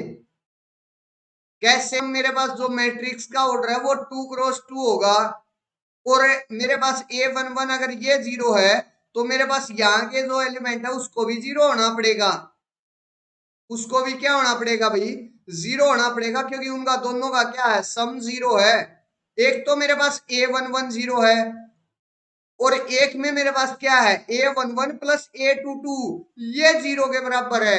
तो ये दोनों सिचुएशंस मेरे पास क्या होगी, एल आई नहीं होगी भाई। That's clear my point. तो ए वन वन का जीरो और ट्रेस ऑफ जीरो, ये दोनों एल आई कंडीशन है। मीन्स मेरे पास सिमेट्रिक मैट्रिक्स का जो डायमेंशन था वो n into n plus one by two आ गया। अब मेरे पास दो एल आई कंडीशन और हो गई, और दो एल आई कंडीशन और होते ही मेरे पास क्या हो गया, n into n plus one by two -1 means -2 मेरे पास है क्या आ गया, डायमेंशन आ गया भाई मेरे पास है, ये जो वेक्टर स्पेस दे रखा है उसका। और वो मेरे पास इसको सोल्व आउट कर लीजिए, टू को एलसीएम ले लीजिए भाई, मेरे पास क्या आ जाएगा, एन स्क्वेयर प्लस एन, ये एन मल्टीप्लाई करवा दिया भाई साथ के साथ मैंने, और माइनस का 2 इंटू टू 4, तो ये आ गया भाई मेरे पास एन स्क्वेयर प्लस एन -4/2। ये मेरे पास क्या आ गया, डायमेंशन आ गया भाई वेक्टर स्पेस का, जो कि एन क्रॉस एन ऑर्डर की मैट्रिसेस का कलेक्शन था, जो कि सिमेट्रिक भी थी और जिनका ए वन वन जीरो भी हो रहा था और ट्रेस भी जीरो आ रहा था। तो मेरे पास उसकी डायमेंशन ये आ गई भाई, एन स्क्वेयर प्लस एन -4/2 आ गई भाई। तो मेरे पास क्या हो गया, अब ऑप्शन देख लेते हैं। ऑप्शन फर्स्ट में ये दे रखा, तो ऑप्शन फर्स्ट करेक्ट हो गया, बाकी सारे ऑप्शन मेरे पास क्या हो गए, इनकरेक्ट। तो इस क्वेश्चन का जो आंसर आया वो आ गया भाई first option. First option is the correct answer of this question. अगर इसमें किसी को कोई डाउट रह गया हो, कोई कंफ्यूजन रह गया हो, तो मेरे से कमेंट सेक्शन में आप लोग पूछ सकते हो, और वीडियो को लाइक है वो इस वीडियो का बेनिफिट उठा पाए। अगर इसमें डाउट नहीं है तो फिर हम नेक्स्ट क्वेश्चन पर बढ़ते हैं भाई। और नेक्स्ट क्वेश्चन मेरे पास किस चीज का है भाई, ये है नेक्स्ट क्वेश्चन मेरे पास, नल स्पेस के बारे में बताना भाई। ये मेरे पास एक मैट्रिक्स दे रखी है, इसके नल स्पेस की बेसिस का जो सेट होगा वो कौन सा होगा उसके बारे में बताना है भाई। तो किस तरीके से निकालेंगे उसके बारे में मैं 2 मिनट का टाइम दे रहा हूं भाई, एक बार मुझे बताइए, एक बार ट्राई कीजिए आप लोग। ये मैट्रिक्स दे रखी है, इसका नल स्पेस निकालना है, कैसे मैं निकालूंगा उसके बारे में ट्राई कीजिए और 2 मिनट के अंदर अंदर मुझे बताइए भाई कमेंट सेक्शन में, फिर मैं डिस्कस करूंगा भाई इसका।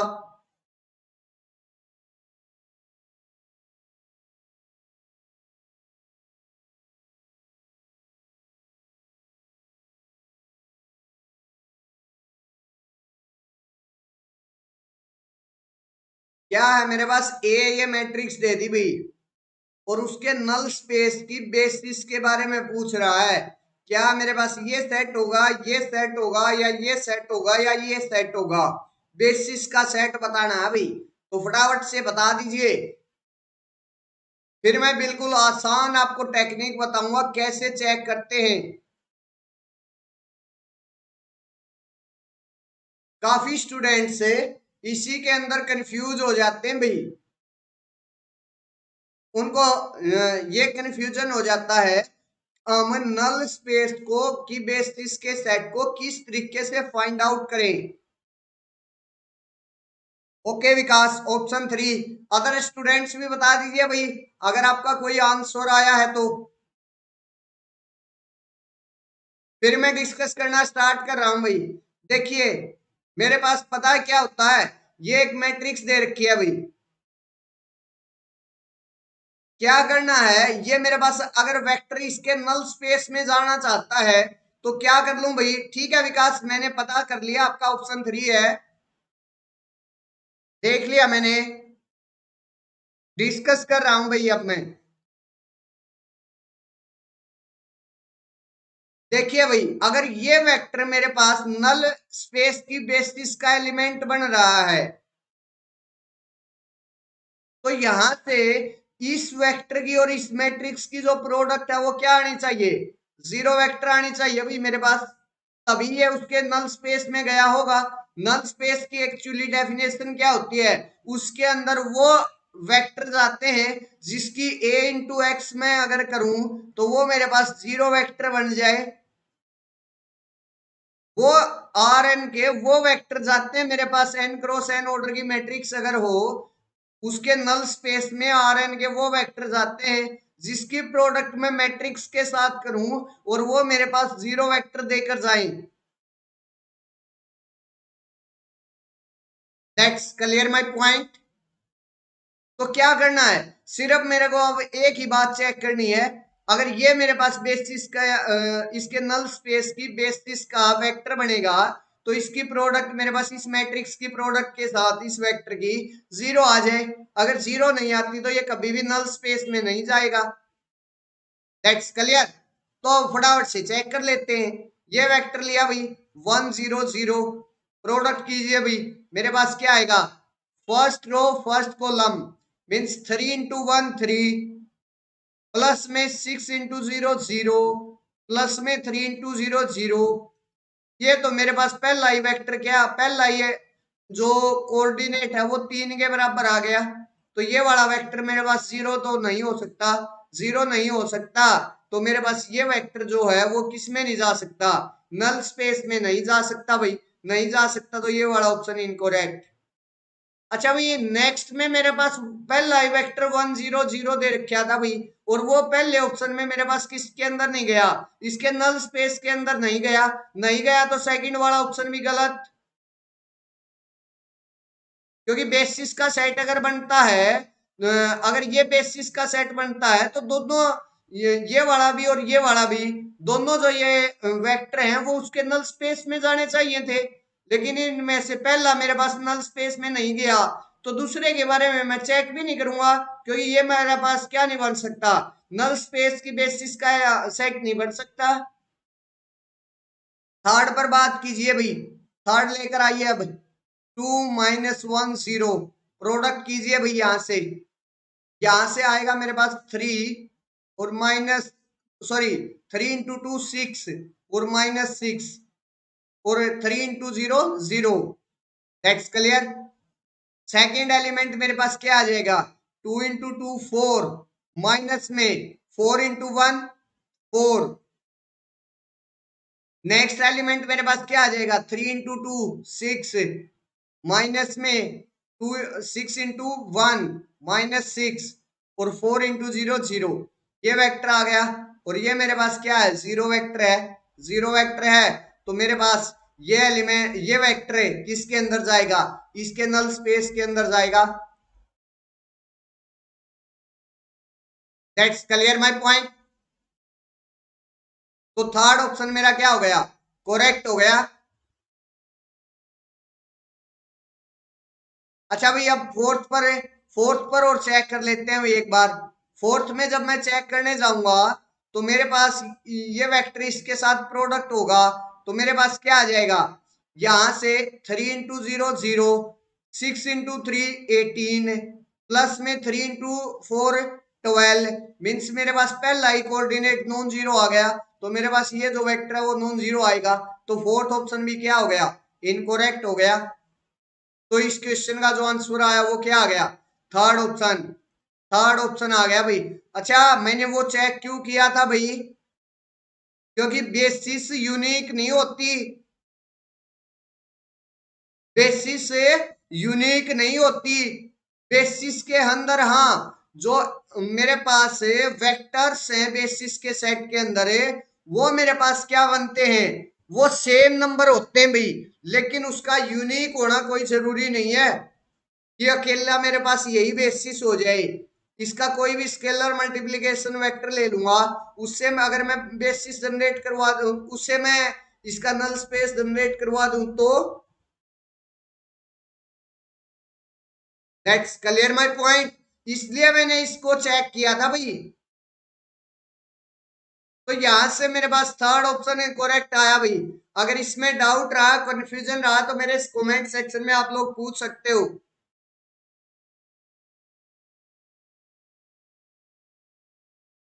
अगर कोई डाउट कोई कंफ्यूजन नहीं है तो फिर हम आगे बढ़ेंगे, और वीडियो को लाइक और शेयर करते रहिए भाई, वीडियो को लाइक और शेयर करते रहिए।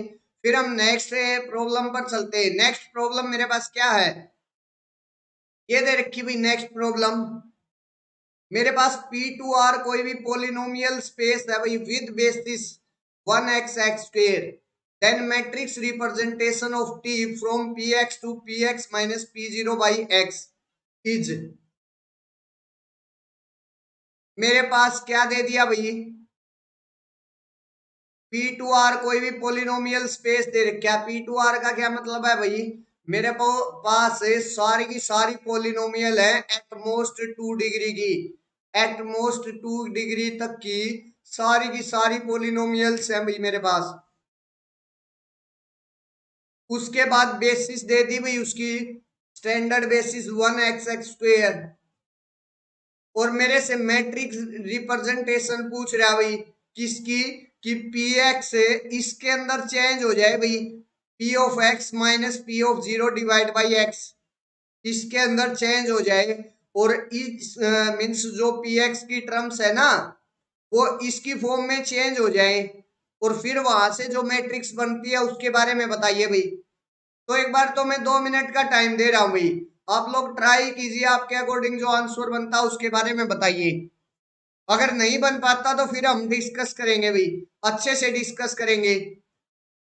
फटाफट से 2 मिनट का टाइम है भाई, एक बार ट्राई कीजिए, आप लोग ट्राई कीजिए भाई, क्योंकि क्वेश्चन आपको सीखने हैं, मेरे को नहीं। क्वेश्चन से आपको सीखने हैं, और सीखने के लिए सबसे पहली चीज है आप खुद करके देखना भाई। ठीक है, विकास ने बता दिया भाई, अदर स्टूडेंट्स भी मुझे बताइए भाई, विकास के मेरे पास आंसर आ चुका है। चलिए भाई हम डिस्कस कर लेते हैं। यहां से मेरे पास अगर मैं टी की बात करूंगा, तो सबसे पहले मेरे पास क्या करना पड़ेगा, मैंने पी ऑफ एक्स की जगह मैं 1 पुट करते हूं, ये पोलिनोमियल ले, कांस्टेंट पोलिनोमियल ले ली भाई। तो टी ऑफ 1 मेरे पास किसके बराबर होगा भाई, यहां से पी ऑफ 1 मीन्स मेरे पास 1 है माइनस 1 डिवाइड बाई एक्स के बराबर होगा। क्यों, क्योंकि मेरे पास यहाँ एक्स प्रेजेंट ही नहीं है, सॉरी, जो मेरे पास यहाँ पी ऑफ एक्स आता है सेम मेरे पास यहाँ आता है, तो 1 आ गया। अब जो भी मेरे पास पी ऑफ एक्स था उसकी जगह x की जगह हम क्या पुट करते हैं, 0 पुट करते हैं। तो इसके अंदर मैंने x की जगह 0 पुट किया तो 1 ही रह गया मेरे पास, क्योंकि ये मेरे पास क्या है, इसके अंदर x प्रेजेंट ही नहीं है।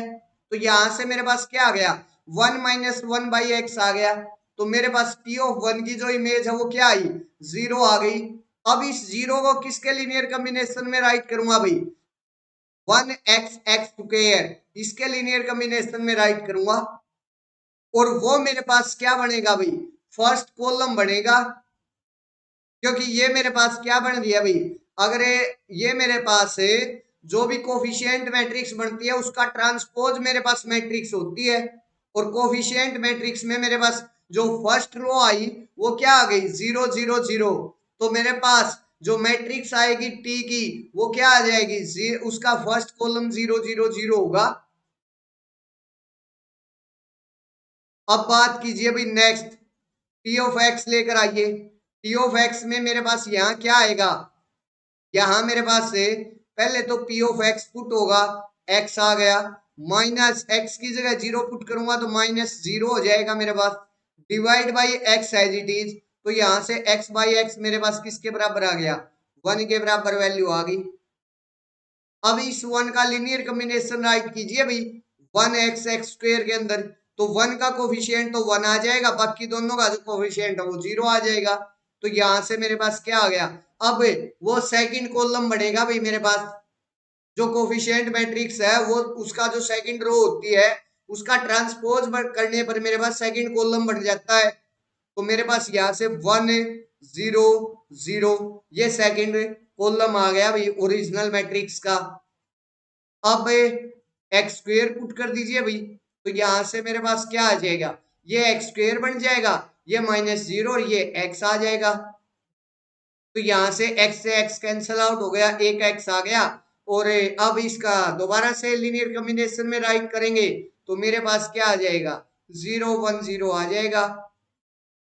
तो ये मेरे पास क्या बन जाएगी, इस टी की इस के अंडर क्या बन जाएगी मेरे पास, इसके डिफाइनिंग फार्मूले के अंडर मेरे पास मैट्रिक्स हो जाएगी अंडर दिस स्टैंडर्ड बेसिस।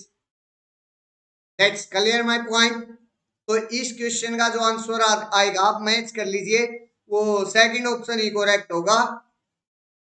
बाकी ऑप्शंस में ये मैट्रिक्स किसी के साथ मैच नहीं कर रही, तो वो सारे के सारे क्या हो जाएंगे, रॉन्ग हो जाएंगे। तो इस क्वेश्चन का जो आंसर आया वो आया second option is the correct answer of this question. Second option आ गया भाई। अगर इसमें डाउट है तो मेरे कमेंट सेक्शन में पूछ सकते हो भाई।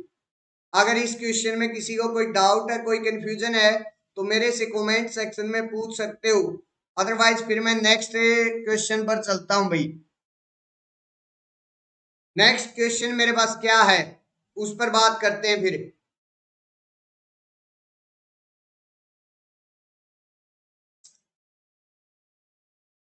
चलिए भाई नेक्स्ट क्वेश्चन देखता हूं मैं। ये आ गया भाई next question, T1 and T2 be two linear operators on R square। R square पर दो linear operator हैं भाई T1 और T2। T1 XY तो मेरे पास 0, x इससे डिनोट हो रहा भाई, और T2 XY मेरे पास y, 0 इससे डिनोट हो रहा भाई। देन मेरे पास ये पूछ रहा है कि T2 का स्क्वायर इक्वल टू T1 का स्क्वायर इक्वल टू 0 आएगा। T1 T2 का स्क्वायर मेरे पास T1 T2 के बराबर हो जाएगा, या T1 प्लस T2 इन्वर्टिबल होगा, या T1 T2 not equal to 0 होगा। इसके बारे में बात कर रहा अभी। दो लीनियर ऑपरेटर दिए गए हैं और उनका डिफाइनिंग फार्मूला दिया गया है, और मेरे पास T2 का स्क्वायर T1 का स्क्वायर इस टाइप से पूछ रहा है भाई।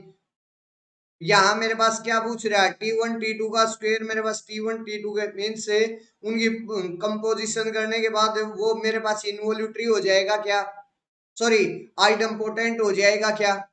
यहाँ मेरे पास T1 प्लस T2 उनका दोनों का अगर मैं सम कर दूं तो क्या इन्वर्टिबल हो जाएगा क्या वो। यहाँ मेरे पास क्या कर रहा है, T1 plus into T2 non equal to 0 होगा क्या। तो 2 मिनट का टाइम है भाई आप सबके पास, एक बार इसके बारे में बताइए भाई। अच्छा, यहाँ लीनियर ऑपरेटर दिया गया, इस बात का जरूर ध्यान रख लेना भाई। मीन से मेरे पास 2x2 ऑर्डर का लीनियर ऑपरेटर है।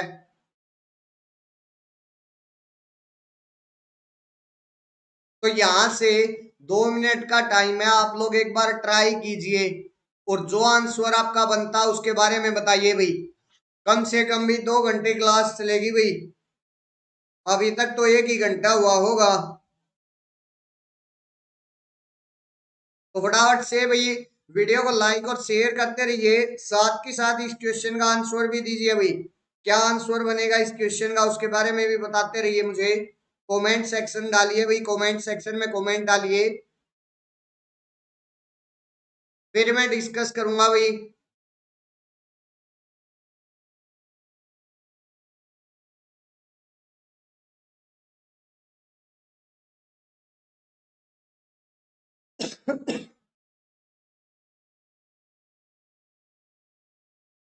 विकास, एक से ज्यादा ऑप्शन भी करेक्ट हो सकते हैं इसके।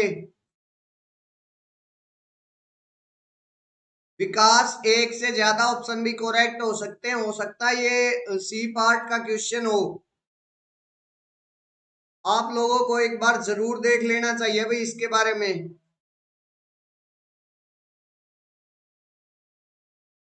देखिए भाई, मैं कर रहा हूं भाई सोल्व। अगर मेरे पास ये एक लीनियर ऑपरेटर दे रखा है तो मैं T1 की भी मैट्रिक्स फॉर्म कर सकता हूँ और T2 की भी। किसके अंडर भाई? स्टैंडर्ड बेसिस के अंडर कर लीजिए। और फिर उन मैट्रिसेस का मैं आसानी से चेक कर सकता हूँ भाई। यहाँ T2 स्क्वेयर का क्या मतलब है? जो मेरे पास T2 की जो मैट्रिक्स बनेगी उसका स्क्वेयर कर दीजिए। T1 स्क्वेयर का क्या मतलब है? जो मेरे पास T1 की मैट्रिक्स बनेगी उसका स्क्वेयर कर दीजिए। यहां से मेरे पास क्या है? T1 T2 का स्क्वेयर। जो मेरे पास T1 और T2 की मैट्रिक्स बनेगी उनका प्रोडक्ट करके स्क्वेयर कर दीजिए। इसका क्या मतलब है? T1 प्लस T2 का जो T1 की मैट्रिक्स बनेगी और जो T2 की मैट्रिक्स बनेगी उन दोनों का सम कर दीजिए। क्या वो इनवर्टिबल आ रही है या नहीं आ रही? इसका क्या मतलब है भाई? T1 T2 की नॉट इक्वल टू 0। तो क्या करना है? T1 की और T2 की मैट्रिक्स निकाल लीजिए और उसका क्या कर दी with respect to standard basis, और उनकी प्रोडक्ट करके देख लीजिए भाई। तो मेरे पास क्या बन रही है भाई? यहां से मैं सिर्फ और सिर्फ मैट्रिक्स फाइंड आउट करनी है, और स्टैंडर्ड बेसिस के with respect matrix find out करना कोई बड़ा काम नहीं है। अगर मैं T1 ऑफ 1,0 मेरे पास स्टैंडर्ड बेसिस क्या होंगी आर स्क्वायर की? 1,0 और 0,1 ये होंगी। तो T ऑफ 1,0 अगर मैं करता हूं तो वो मेरे पास किसके बराबर आएगी? यहां से T ऑफ 1,0 किया तो वो मेरे पास वैल्यू आई 0,1, क्योंकि यहाँ पहला एलिमेंट तो मेरे पास 0 हो जाता है, और जो यहाँ x आया है, x की जगह कोफिशिएंट है, वो मेरे पास y की जगह चेंज हो जाता है। तो इसका मेरे पास क्या आ गया भाई? 0,1। ये इसकी इमेज आ गई T1 की। यहां से निकाल ली भी T1 ऑफ 1,0 की इमेज, 0,1 आया। अब इसको किसके लीनियर कॉम्बिनेशन में राइट करूंगा? ये जो दो इनर प्रो मेरे पास जो वेक्टर दे रखे हैं 1,0 और 0,1, तो वहां से मेरे पास 0, इंटू 1,0 आ जाएगा, और प्लस में करके 1 इंटू 0,1 आ जाएगा। ये वेक्टर आ जाएंगे मेरे पास। अब T2 ऑफ 0,1 की इमेज निकाल लूंगा, वो मेरे पास किसके बराबर आ जाएगी भाई? सॉरी, T1 आएगा यहाँ, T1 ऑफ 0,1, वो इमेज निकालिए। मेरे पास से ये पहला वेक्टर तो 0 को जाता है, और जो दूसरा वेक्टर है वो मेरे पास 0 हो जाता, सॉरी एक्स सेकंड टप्पल पर सेकंड कोऑर्डिनेट पर आता है। तो यहाँ से मेरे पास 0,0 आ गया। तो मेरे पास जो कोऑर्डिनेट मैट्रिक्स बनी वो क्या बन गई? 0 इंटू 1,0। उनके लीनियर कॉम्बिनेशन में राइट कीजिए तो मेरे पास दोनों के जो कोफिशिएंट है वो 0 आ गए। अब क्या कीजिए, ये मेरे पास कोफिशिएंट मैट्रिक्स आएगी 0 1 0 0, उसका ट्रांसपोज कर लीजिए तो मेरे पास टी की मैट्रिक्स आ जाएगी। मैं उसको नाम दे रहा हूं A1 का, और वो मैट्रिक्स आ जाएगी मेरे पास 0 1 0 0, ये मैट्रिक्स आ गई भाई। अब भाई एक बार T2 की निकाल लीजिए। T2 का डिफाइनिंग फार्मूला क्या है? मेरे पास लास्ट वाला कोऑर्डिनेट तो 0 हो जाता है और पहला कोऑर्डिनेट मेरे पास क्या आ जाता है? जो y का कोऑर्डिनेट है वो आ जाता है। मीन्स यहाँ जो सेकंड कोऑर्डिनेट था वो आ जाता है। तो यहाँ से सेकंड कोऑर्डिनेट क्या है? 0। तो ये आ गया 0 और कोमा ये वाला मेरे पास 0 हो गया। तो 0 कोमा 0 आ गया। तो ये मेरे पास क्या बन गई? 0 इंटू 1 मीन से मेरे पास 0 कोमा 0। इसका अब क्या करूंगा? इनके लीनियर कॉम्बिनेशन में राइट करूंगा तो कोफिशिएंट आ गए 0 0। यहां से अब T2 की बात कीजिए भाई, T2 ऑफ 0,1। तो उसमें मेरे पास जो इमेज आएगी वो क्या आ जाएगी? यहाँ 1 हो जाएगा, 1,0 आ जाएगा। तो ये कोफिशिएंट तो मेरे पास 1 के बराबर आ जाएगा, बाकी मेरे पास सेम रहेगा। अब इसकी कोफिशिएंट मैट्रिक्स अगर मैं बढ़ाऊं, A2 को नाम दे देता हूं, वो मेरे पास कोफिशिएंट मैट्रिक्स का ट्रांसपोज होगी। तो मेरे पास क्या होगा? यहां से 0 0 1 0, ये मैट्रिक्स बन गई भाई। A1 और A2 दो मैट्रिक्स आ गई।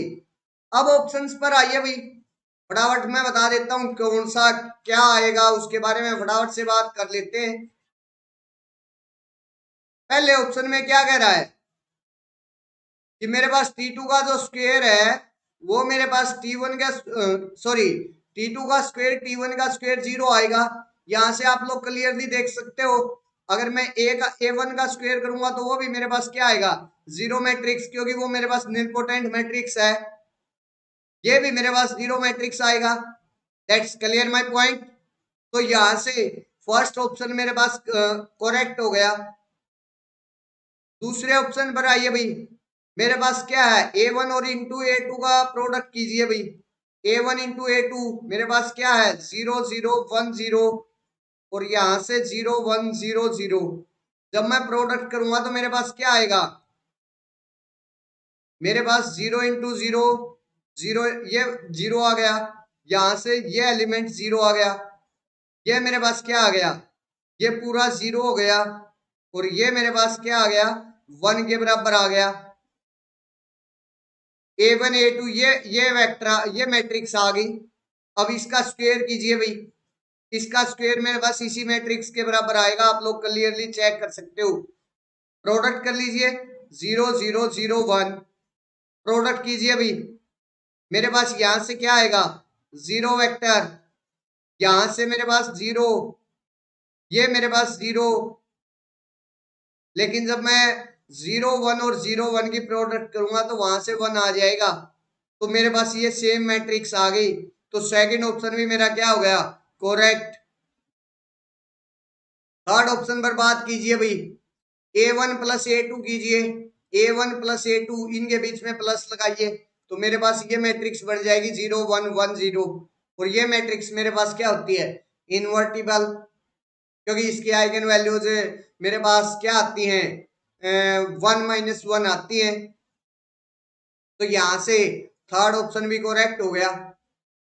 अब A1 इंटू A2 की जो मेरे पास मल्टीप्लीकेशन थी वो क्या नॉन जीरो आई थी? यस, ये आ रही भी नॉन जीरो।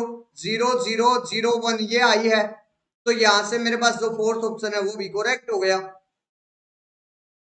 जो लीनियर ऑपरेटर दे रखा था उसको हमने किस में चेंज कर दिया? मैट्रिक्स में चेंज कर लिया। और फिर जो खेल मैट्रिक्स खेलती है वही लीनियर ऑपरेटर खेलता है, और जो खेल लीनियर ऑपरेटर खेलता है वही मेरे पास मैट्रिक्स खेल खेलती है। That's clear. मेरे को आसानी हो गई भाई इनको देखने में। अब तो यहां से मेरे पास क्या हो गया भाई? इस क्वेश्चन के आंसर आए चारों option, first, second, third and fourth. 1 2 3 4 चारों ऑप्शन इसके करेक्ट है भाई। अगर इसमें किसी को कोई डाउट है, कोई कंफ्यूजन है, कोई दिक्कत रही है तो मेरे से आप लोग कमेंट सेक्शन के अंदर पूछ सकते हो भाई। मैं आपके डाउट्स क्लियर करने के लिए ही बैठा हूं यहाँ। चारों ऑप्शन करेक्ट है भाई इसके।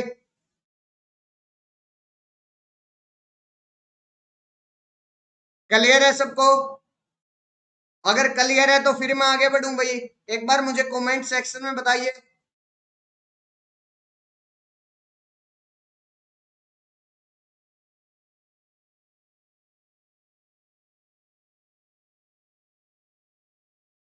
चलिए भाई नेक्स्ट क्वेश्चन पर चलता हूं मैं। ये दे रखा भाई नेक्स्ट क्वेश्चन मेरे पास, एम दे रखा भाई, ये मैट्रिक्स है और बात कर रहा है M has purely imaginary eigen values, M has only real eigen values, M is not diagonalizable और M has eigen values which are neither real nor purely imaginary. भाई मेरे पास एम ये मैट्रिक्स दी गई है और इसकी आइगन वैल्यूज और डायगोनलाइजेबिलिटी के बारे में बात कर रहा है भाई। तो क्या कीजिए भाई, मैं 2 मिनट का टाइम दे रहा हूं भाई आप लोगों को, 2 मिनट का टाइम है भाई, एक बार फटाफट से बताइए भाई, क्या ये जो मैट्रिक्स है उसके पास वो मेरे पास डायगोनलाइजेबल होगी, प्योरली इमेजिनरी आइगन वैल्यूज होंगी, या ओनली रियल आइगन वैल्यूज होंगी, या फिर मेरे पास ऐसी आइगन वैल्यूज एग्जिस्ट करेंगी जो ना तो रियल हो ना प्योरली इमेजिनरी हो। तो 2 मिनट का टाइम है भाई, एक बार ट्राई कीजिए इसके बारे में। बिल्कुल आसान में दे रखा है भाई, आप लोगों को कुछ भी नहीं करना है, इस मैट्रिक्स को ध्यान से देखना और उसके बारे में पहचानना ये कैसी मैट्रिक्स है।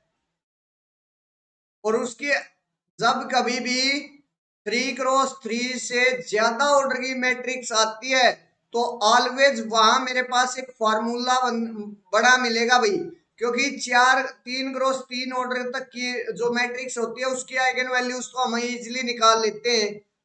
लेकिन अगर हम बात करें 4x3 ऑर्डर से बड़ी जो मैट्रिसेस हैं उनकी हमें आइगन वैल्यूज निकालने के लिए दिक्कत होती है, तो उनमें ऑलवेज मेरे पास एक फार्मूला होता है जिससे हम इजिली ये बता सके कि मेरे पास ये जो मैट्रिक्स है इसकी आइगन वैल्यूज कैसी होंगी।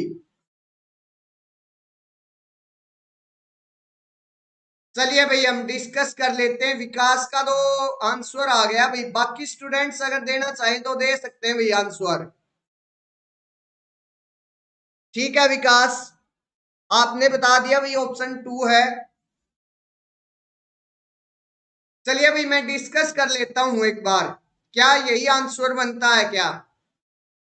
देखिए भाई सबसे पहले इस मैट्रिक्स को ध्यान से देखिए, अगर मैं इसकी फर्स्ट रो देखूं तो वो मेरे पास क्या है, 1 1 प्लस आयोटा 2 आयोटा और 9।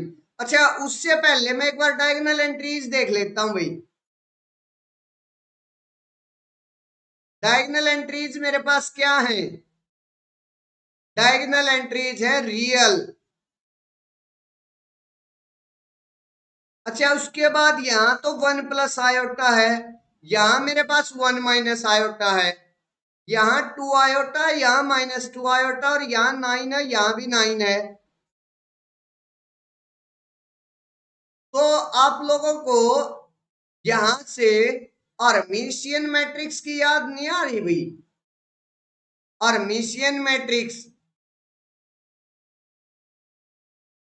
हर्मिशियन मैट्रिक्स में क्या होता है मेरे पास, A equal to A transpose conjugate. यहां से ध्यान दीजिए भाई, पहली जो रो आएगी उसका कॉन्जुगेट होकर मेरे पास पहला कॉलम दिखेगा मेरे को, दूसरी जो मेरे पास रो होगी उसका कॉन्जुगेट होकर दूसरा कॉलम अगर मेरे को दिखता है, तीसरी जो रो है उसका कॉन्जुगेट होकर अगर तीसरा कॉलम दिखता है, और चौथी जो रो है उसका कॉन्जुगेट होकर चौथा अगर कॉलम दिखता है, तो मेरे पास ऐसी जो मैट्रिक्स होती है वो क्या होती है, हर्मिशियन मैट्रिक्स होती है। आप लोग इसका इजिली ट्रांसपोज और कॉन्जुगेट कर सकते हो और वो मेरे पास किसके बराबर आएगा, इसी मैट्रिक्स के बराबर आएगा। और अगर ऐसा होता तो ये मेरे पास क्या होती है, हर्मिशियन मैट्रिक्स होती है। तो ये मेरे पास क्या आ गई, हर्मिशियन मैट्रिक्स। और हर्मिशियन मैट्रिक्स के बारे में मैं जानता हूं, मैंने डायरेक्ट रिजल्ट्स आप लोगों को करवा रखे हैं कि उसकी आइगन वैल्यूज तो रियल होती हैं भाई। तो मेरे पास प्योरली इमेजिनरी वाला ऑप्शन गया और मेरे पास फोर्थ ऑप्शन चला गया और सेकंड ऑप्शन मेरे पास करेक्ट हो गया। अच्छा भाई, अब डायगोनलाइजेबिलिटी के बारे में अगर मैं बात करूं, तो मेरे पास जो हर्मिशियन मैट्रिक्स है ना, वो ऑलवेज डायगोनलाइजेबल होती है। इसका तो मैंने थ्योरी में प्रूफ भी करवाया था कि ये डायगोनलाइजेबल क्यों होती है। प्रूफ हुआ था भाई वहां हमारा, वहां एम और जीएम हर आइगन वैल्यूज की इक्वल आ गई थी। हमने प्रूफ किया था इसका। और ये कह रहा कि एम नॉट डायगोनलाइजेबल, ये तो सरासर गलत बात है भाई। मेरे पास जो भी जितनी भी हर्मिशियन मैट्रिसेस हैं, सारी क्या होती हैं, मेरे पास डायगोनलाइजेबल होती हैं। इस बात का जरूर ध्यान रख लेना भाई, याद कर लेना चाहिए इसको। तो इस क्वेश्चन का सिर्फ और सिर्फ एक ही ऑप्शन करेक्ट है, second option. Second option is the correct answer of this question. अगर इसमें किसी को कोई डाउट है, किसी को कोई दिक्कत है, किसी को कोई कंफ्यूजन है, तो मेरे से आप लोग कमेंट सेक्शन में पूछ सकते हो भाई। फिर मैं नेक्स्ट क्वेश्चन पर डिस्कस करूंगा। आज के दो क्वेश्चन और रहते हैं भाई, आज के दो क्वेश्चन और रहते हैं अभी तो।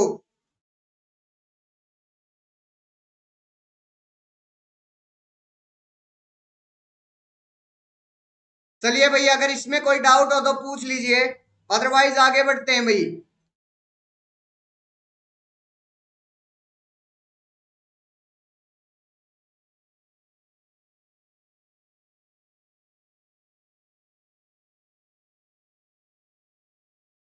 चलिए भाई, मैं नेक्स्ट आगे बढ़ रहा हूं।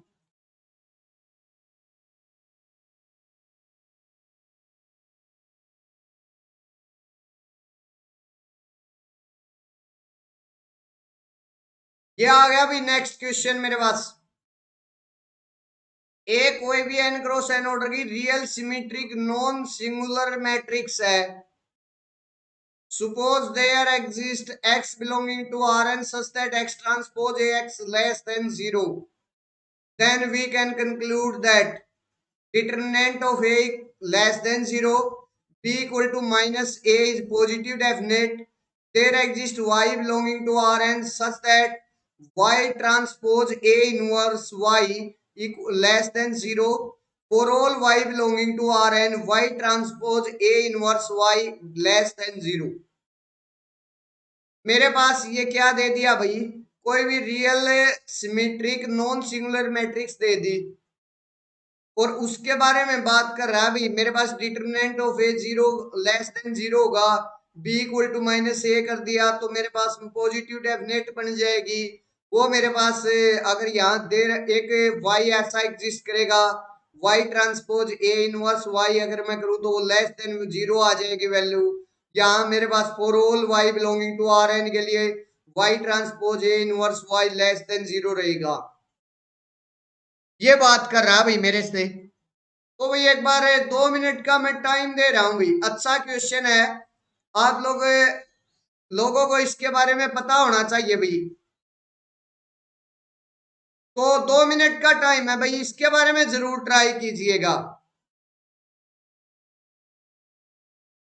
विकास का आंसर आ गया भाई फोर्थ ऑप्शन। एक बार दोबारा ट्राई कीजिए भाई विकास। सबसे पहले तो मुझे इसका मतलब समझाइए भाई, x transpose A x less than zero, इसका क्या मतलब होता वो बताइए भाई मुझे। इसका मतलब समझाइए भाई मुझे, फिर हम डिस्कस करेंगे क्वेश्चन पर। सबसे पहले अगर किसी को भी पता है तो इसका मतलब बताइए भाई मुझे।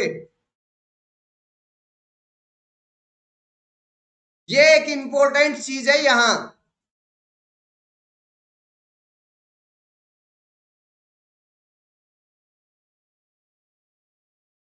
इतना इंपॉर्टेंट ये क्वेश्चन नहीं है जितना इंपॉर्टेंट ये कंसेप्ट है।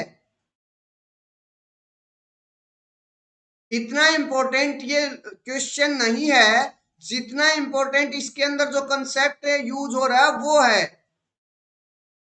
काफी स्टूडेंट्स को तो ये पता ही नहीं होता कि एक्स ट्रांसपोज ए एक्स ये है, एक्चुअली होता क्या है मेरे पास। अगर आप लोगों में से किसी को पता तो मुझे बता दीजिए।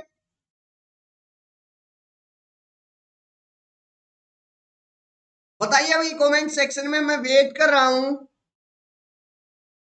और वीडियो को लाइक और शेयर कीजिएगा। एक्चुअली में ये है क्या उसके बारे में बताइए भाई।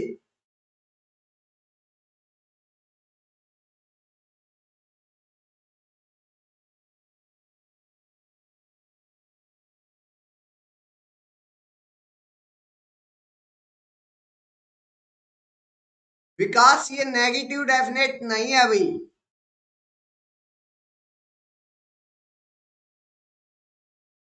देखिए, अच्छा आपकी बात मान लेता हूं, ये नेगेटिव डेफिनेट आपकी बात मान ली मैंने, तो फिर ये नेगेटिव डेफिनेट का जो डिटरमिनेंट है वो जीरो लेस देन जीरो क्यों नहीं हुआ भाई।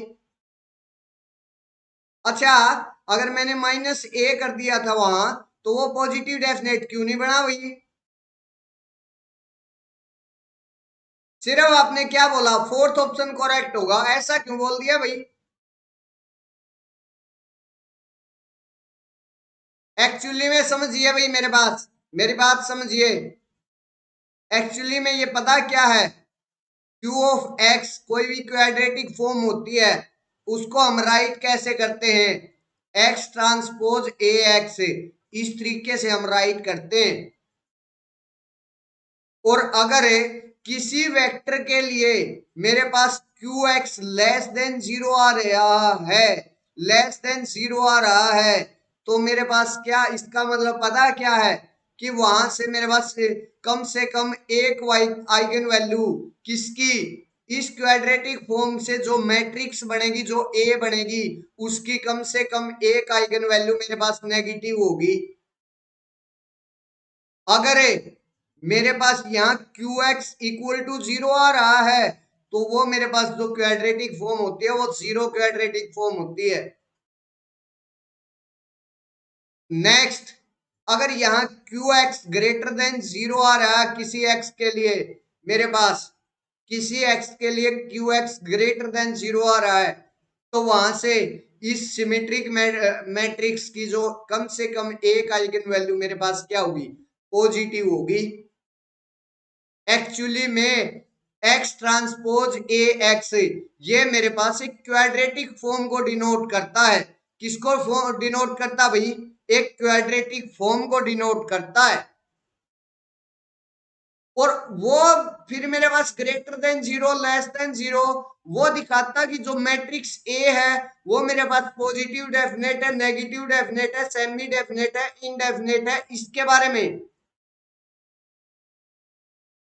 अब यहां ध्यान दीजिए भाई, मेरे पास देयर एग्जिस्ट बोला गया है कि कम से कम एक vector x belonging to R n में ऐसा जरूर है, जब मैं एक्स ट्रांसपोज ए एक्स करूं तो वो लेस देन जीरो आ जाएगा। मीन्स किसी एक एक्स वेक्टर के लिए आर एन से कोई एक एक्स वेक्टर आया, उस पर अगर मैं क्यू के अंदर उसको पुट किया तो वो मेरे पास नेगेटिव वैल्यू देकर गया। तो यहां से मेरे पास क्या हो गया कि मेरे पास इस मैट्रिक्स ए के पास एक आइगन वैल्यू पक्का नेगेटिव है। देखिए भाई, एक के ज्यादा के बारे में मैं कुछ नहीं कह रहा, वो नेगेटिव हो भी सकती है नहीं भी हो सकती है, लेकिन मुझे इतना पता चल गया भाई एक आइगन वैल्यू मेरे पास नेगेटिव पक्का है ए के पास। अब उससे मैं डिटरमिनेंट ऑफ ए अगर नेगेटिव बोल दूं तो सरासर गलत होगा, बेईमानी होगी। अच्छा, यहाँ बोल रहा कि b equal to minus of A कर दिया तो वो पॉजिटिव डेफिनेट हो जाएगी, ये भी सरासर गलत बात हो गई भी।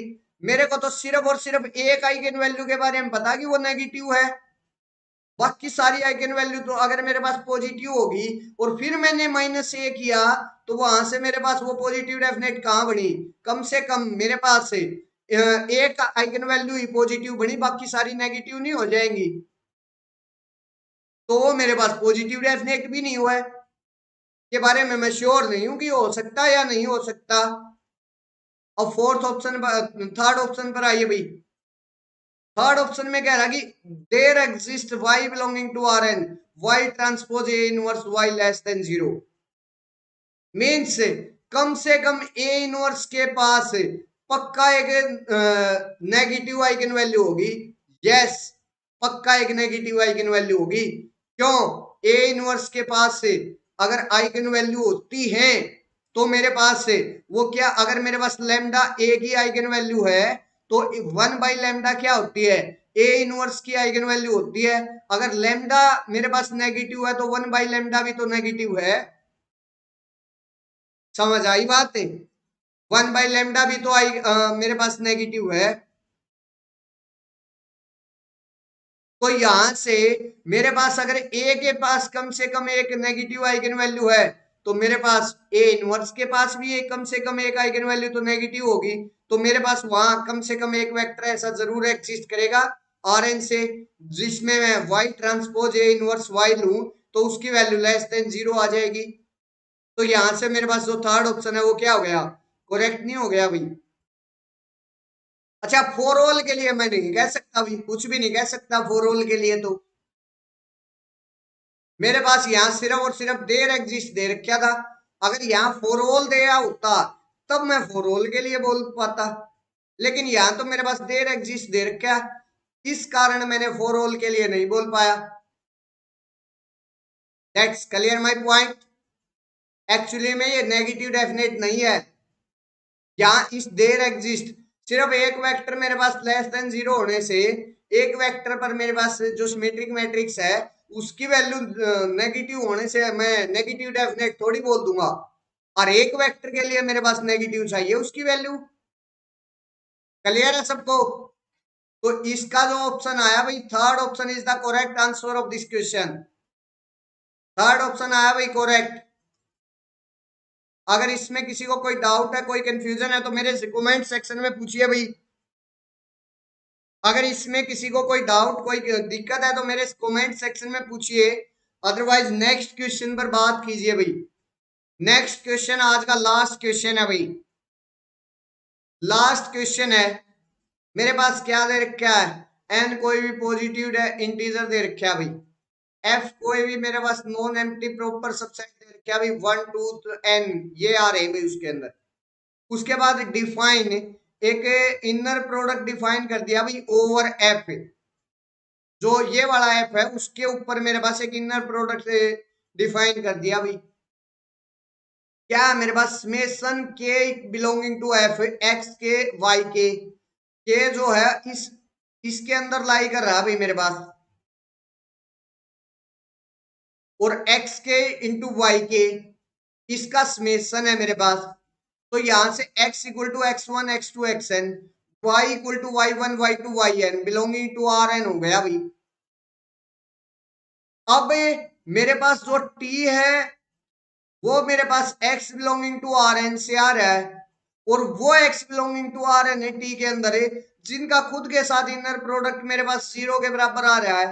अच्छा, वो डिफाइनिंग किस पर है भाई? इस f पर, यहां इस f पर डिफाइन है वो।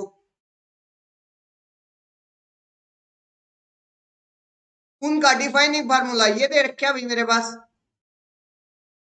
अब कह रहा है which of the following statements are true for y belonging to R n y not equal to 0, y non zero दे रखा भाई मेरे पास। उसके बाद ये बताना कि इनमें से कौन सा ऑप्शन करेक्ट होगा। मेरे पास infimum of x belonging to t inner product of x plus y comma x plus y over F है, क्या हो जाएगा? Inner product of y comma y over F हो जाए।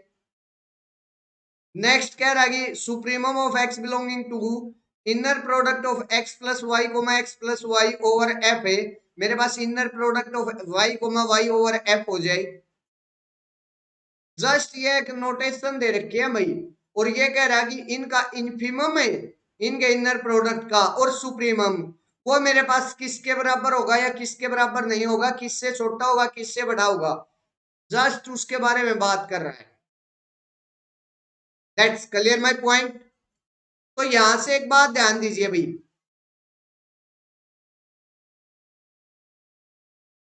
एक बात ध्यान दीजिए भाई, मेरे पास क्या दे रखा है, इनर प्रोडक्ट दे रखा है एक्स को, एफ क्या है सबसे पहले 1 2 3 एंड सो ऑन एन तक का मेरे पास कोई भी प्रॉपर सबसेट है, कोई भी प्रॉपर सबसेट है भाई। यहां से एक बात ध्यान देना भाई, मेरे पास से अगर प्रॉपर सबसेट है और उसमें उसका खुद के साथ इनर प्रोडक्ट मेरे पास 0 के बराबर आ रहा है,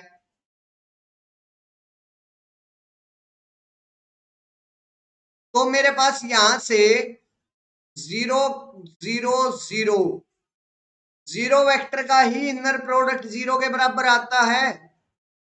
ओवर एफ पर बात कर रहा हूं भाई मैं, मीन्स एफ मेरे पास, एफ के अंदर क्या है, n-1 एलिमेंट्स मान लेता हूं मैं, कोई भी प्रॉपर सबसेट है तो मैं मान लेता हूं उसके अंदर n-1 एलिमेंट्स हैं। तो पहले n-1 एलिमेंट्स मेरे पास क्या होंगे, उसके पास 0 होंगे भाई, 0। लास्ट का एलिमेंट कुछ भी हो सकता है उस एफ के अंदर। That's clear my point. अच्छा भाई, इनर प्रोडक्ट किस तरीके से डिफाइन है, वो मेरे पास के बिलोंगिंग टू एफ है, मीन से मेरे पास से सबसे पहले तो एफ के अंदर एलिमेंट्स देखिए भाई, मैं एक बार अच्छे से आप लोगों को बता देता हूं। ये मेरे पास से पहले एन एलिमेंट्स तो क्या है मेरे पास, अच्छा एफ के अंदर राइट कर रहा हूं ना मैं, तो मेरे पास से उसके पास ये n-1 एलिमेंट्स हैं, ये एलिमेंट्स हैं भाई एफ के पास, क्योंकि वो प्रॉपर सबसेट दिया गया है। उसके बाद अगर मैं ये इनर प्रोडक्ट शो करूं, तो inner product of x comma y over F मेरे पास क्या है, वो है भाई समेसन के बिलोंगिंग टू एफ है, मेरे पास एक्स के और वाई के, ये है भाई मीन से। ये जो एक्स है वो मेरे पास कहां से आएगा, इस एफ के अंदर से आएगा, मीन्स एक्स कहां का एलिमेंट होगा भाई, आर n-1 इसका एलिमेंट होगा, वाई भी कहां का एलिमेंट होगा, आर n-1 का एलिमेंट होगा भाई, और उसका इनर प्रोडक्ट इस तरीके से डिफाइन है। That's clear my point. अब क्या दे दिया भाई, मेरे पास उनका इनर प्रोडक्ट ओवर एफ पर क्या दे दिया, 0 दे दिया, खुद का इनर प्रोडक्ट खुद के साथ ओवर एफ पर मेरे पास क्या आ गया, 0 आ गया। तो यहां से मेरे पास क्या हो गया, पहले n-1 सारे के सारे एक्स के जो भी एलिमेंट्स है वो सारे के सारे 0 हैं, मीन से ओवर एफ पर ये वाला जो एक्स है वो क्या हो गया, 0 हो गया मेरे पास। अब क्या है, इनर प्रोडक्ट निकालिए भाई एक्स प्लस वाई को, मैं एक्स प्लस वाई का ओवर एफ पर, इसको अगर मैं सोल्व करने जाऊंगा तो मेरे पास क्या आएगा, इनर प्रोडक्ट निकालना है एक्स प्लस वाई को एक्स प्लस वाई का ओवर एफ पर, तो इनर प्रोडक्ट की प्रॉपर्टीज का यूज कीजिए भाई। मेरे पास ये किसके बराबर होगा, सबसे पहले तो इनर प्रोडक्ट इस एक्स का इस पूरे के साथ है, x comma x plus y के साथ, प्लस में वाई का इनर प्रोडक्ट इस पूरे के साथ एक्स प्लस वाई के, और साथ की साथ ओवर एफ मेरे पास चल ही रहा है। That's clear. अब यहां से देखिए भाई, मेरे पास क्या आ गया, inner product of x comma x over F, ये इनर प्रोडक्ट की प्रॉपर्टीज का यूज करके ओपन कर रहा हूं भाई मैं, यहां से आ गया plus inner product of x plus y over F, plus में inner product of y comma x over F, plus में inner product of y comma y over F, ये ओपन हो गया भाई मेरे पास। अब ध्यान दीजिए, एक्स मेरे पास ओवर एफ पर क्या है, एक्स जो वेक्टर है ओवर एफ पर मेरे पास 0 वेक्टर है, और 0 वेक्टर का अगर मैं किसी के साथ भी प्रोडक्ट करूं वो 0 आएगा, तो ये वाला वेक्टर भी मेरे पास 0 हो गया, ये वाली वैल्यू भी मेरे पास 0 हो गई, और ये वाली वैल्यू भी मेरे पास 0 होगी ओवर एफ पर। कैसे? ये रहा भाई, यहां इनर प्रोडक्ट ये दे रखा मेरे पास, वो वेक्टर जाएंगे इसके अंदर। मीन्स यहां से इस वैल्यू को सेटिस्फाइड करता हुआ अगर कोई एक्स इस टी के अंदर गया था तो मेरे पास वहां से x इक्वल टू 0 निकल कर आया था ओवर एफ पर, क्योंकि सिर्फ और सिर्फ जीरो वेक्टर का ही मेरे पास इनर प्रोडक्ट खुद के साथ 0 होता है। That's clear my point. तो यहां से मेरे पास क्या आ गया, यहां से मेरे पास ये पहली तीन टर्म 0 हो गई, सिर्फ और सिर्फ क्या आया, inner product of y comma y over F ये आ गया।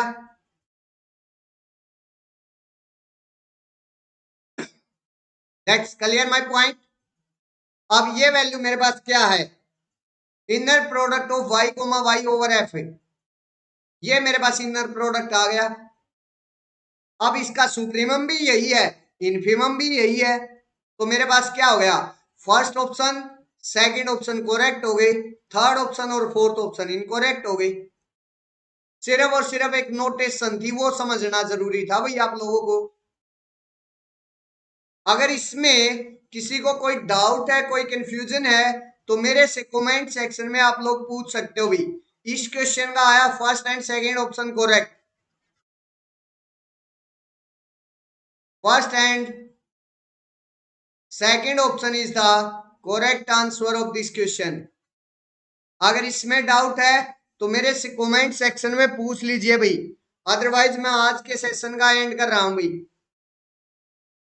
अगर आप लोग चाहो तो मुझे टेलीग्राम चैनल पर फॉलो कर सकते हो, ये मेरा टेलीग्राम चैनल है अनअकैडमी CSIR नेट के नाम से। मेरी सारी क्लासेस की इंफॉर्मेशन इसी टेलीग्राम चैनल पर आती है भाई, यहाँ जाकर आप लोग मुझे फॉलो कर सकते हो।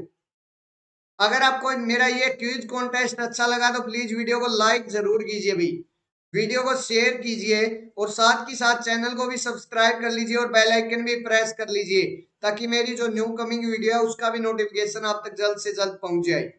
तो फ्रेंड्स आज के इस सेशन में बस इतना ही भाई। आज शाम को 8:30 PM पर एक नए सेशन के साथ अनअकैडमी लर्नर ऐप पर आपसे मुलाकात होगी भाई। अनअकैडमी लर्नर ऐप पर आपसे मुलाकात होगी भी, और उसके अंदर आज हमारा तीसरा लेक्चर होगा भाई सीक्वेंस ऑफ फंक्शन का, सीक्वेंस ऑफ फंक्शंस का मेरे पास तीसरा लेक्चर होगा भाई आज। तो भाई शाम को 8:30 PM पर अनअकैडमी लर्नर ऐप पर फ्री क्लासेस में मेरे साथ ज्वाइन होना ना भूले भाई। आप मेरे साथ जुड़े रहे उसके लिए आपका तहे दिल से धन्यवाद। मिलते हैं नेक्स्ट सेशन में।